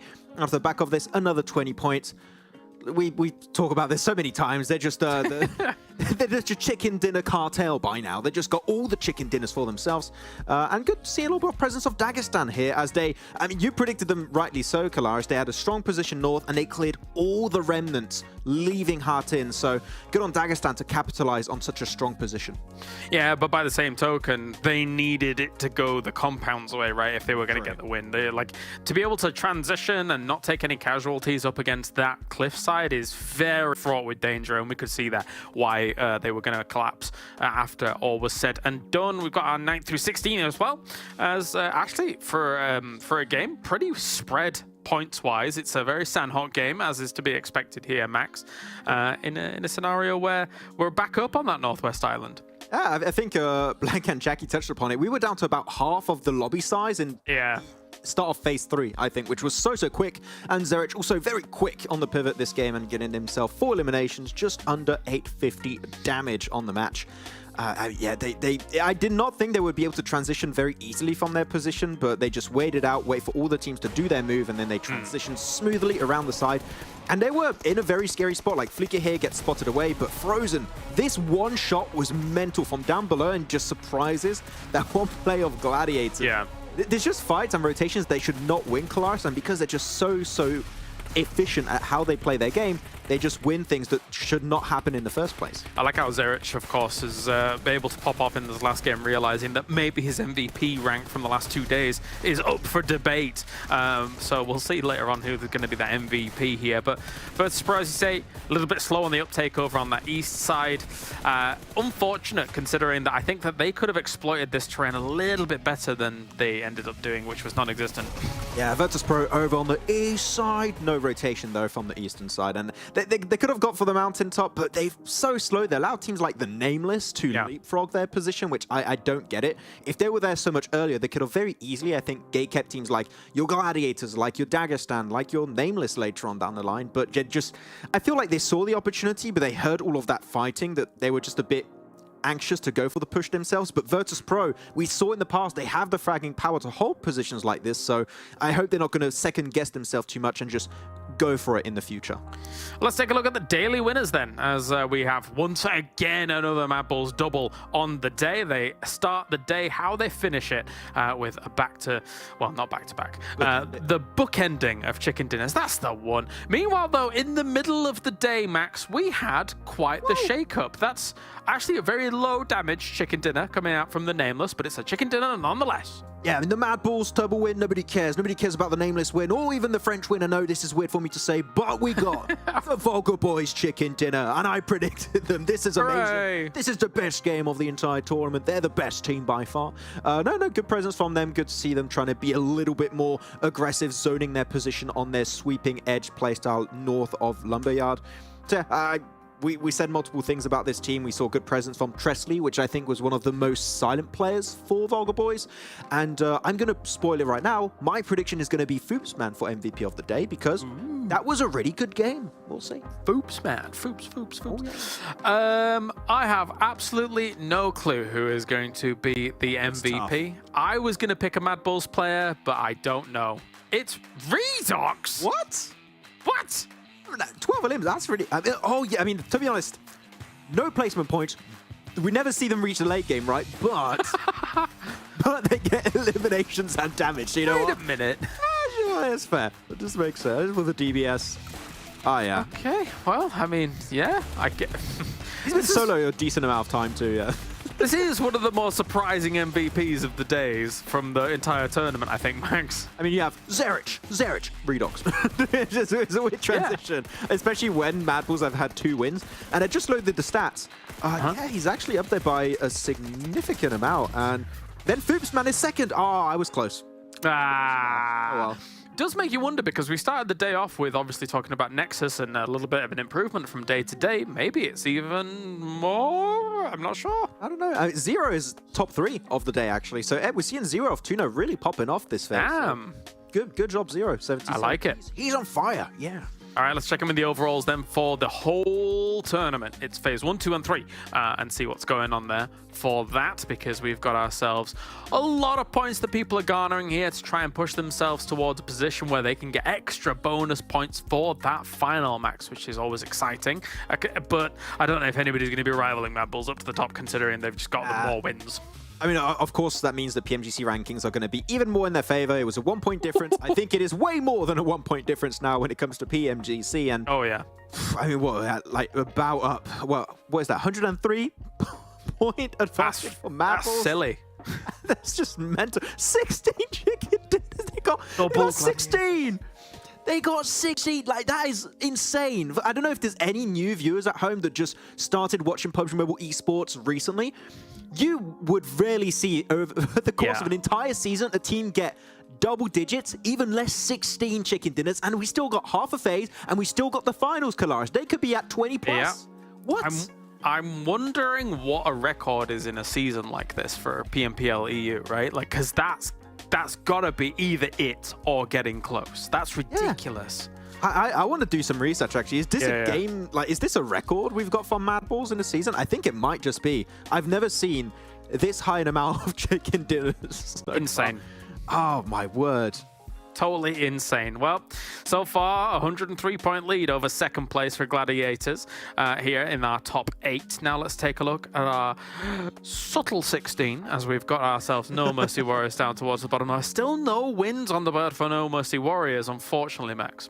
Though that win from chicken dinner, that chicken dinner for Shockwave was very important, because it just allows them to leave a bit that bottom 16 scary position. They're not safe by any stretch of the imagination. Yeah.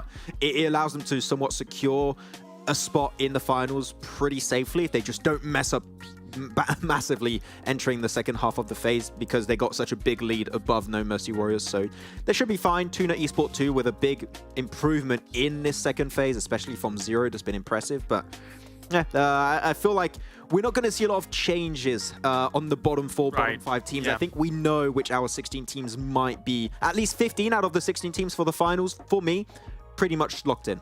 Yeah, it's looking rough for those teams down towards the bottom. A 30-point difference here. It's not undoable for the Nameless, of course. I mean, they could have other wins like they had today and try and push up against No Mercy Warriors here, could the Nameless, but it will be difficult. Considering the form that we've seen these teams in at the bottom, it will be tough against some of these teams, especially since you've got teams like TUNA, for example, who, you know, have started to do very, very well in this phase compared to previous phases. So if there was ever going to be movement down there, it's likely to just be one place, and No Mercy Warriors is the one under threat, right, Max? Yeah. It's good like TUNA and your Shockwaves, they started to improve significantly in this phase. At the start of the phase, where there's still a little bit of space where you could improve, it's still a third of your total matches of the league stage, so you can rank up relatively higher because of that, but the half a phase is not going to be enough for those bottom teams. Like, a huge comeback is possible, like the Nameless could do it, they got himself a win at the end, but it doesn't seem likely. The bottom 4, bottom 5, I don't expect big movements on them, unfortunately. Yeah.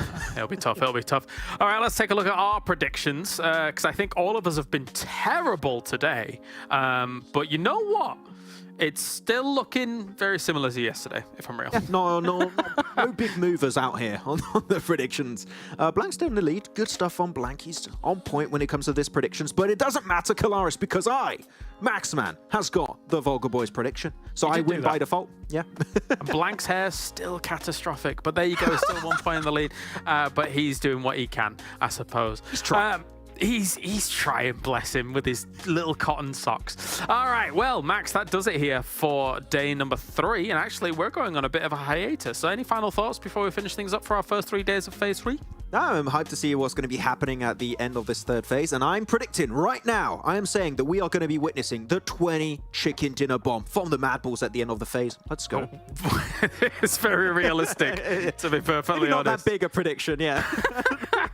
All right, well, thank you, Max, and thank you to Monster for joining us here for PMPL EU Fall. It's been an absolute pleasure having them along for the ride, for all the games, for all the action, for all the MADBULLS victories, because there's a lot of them.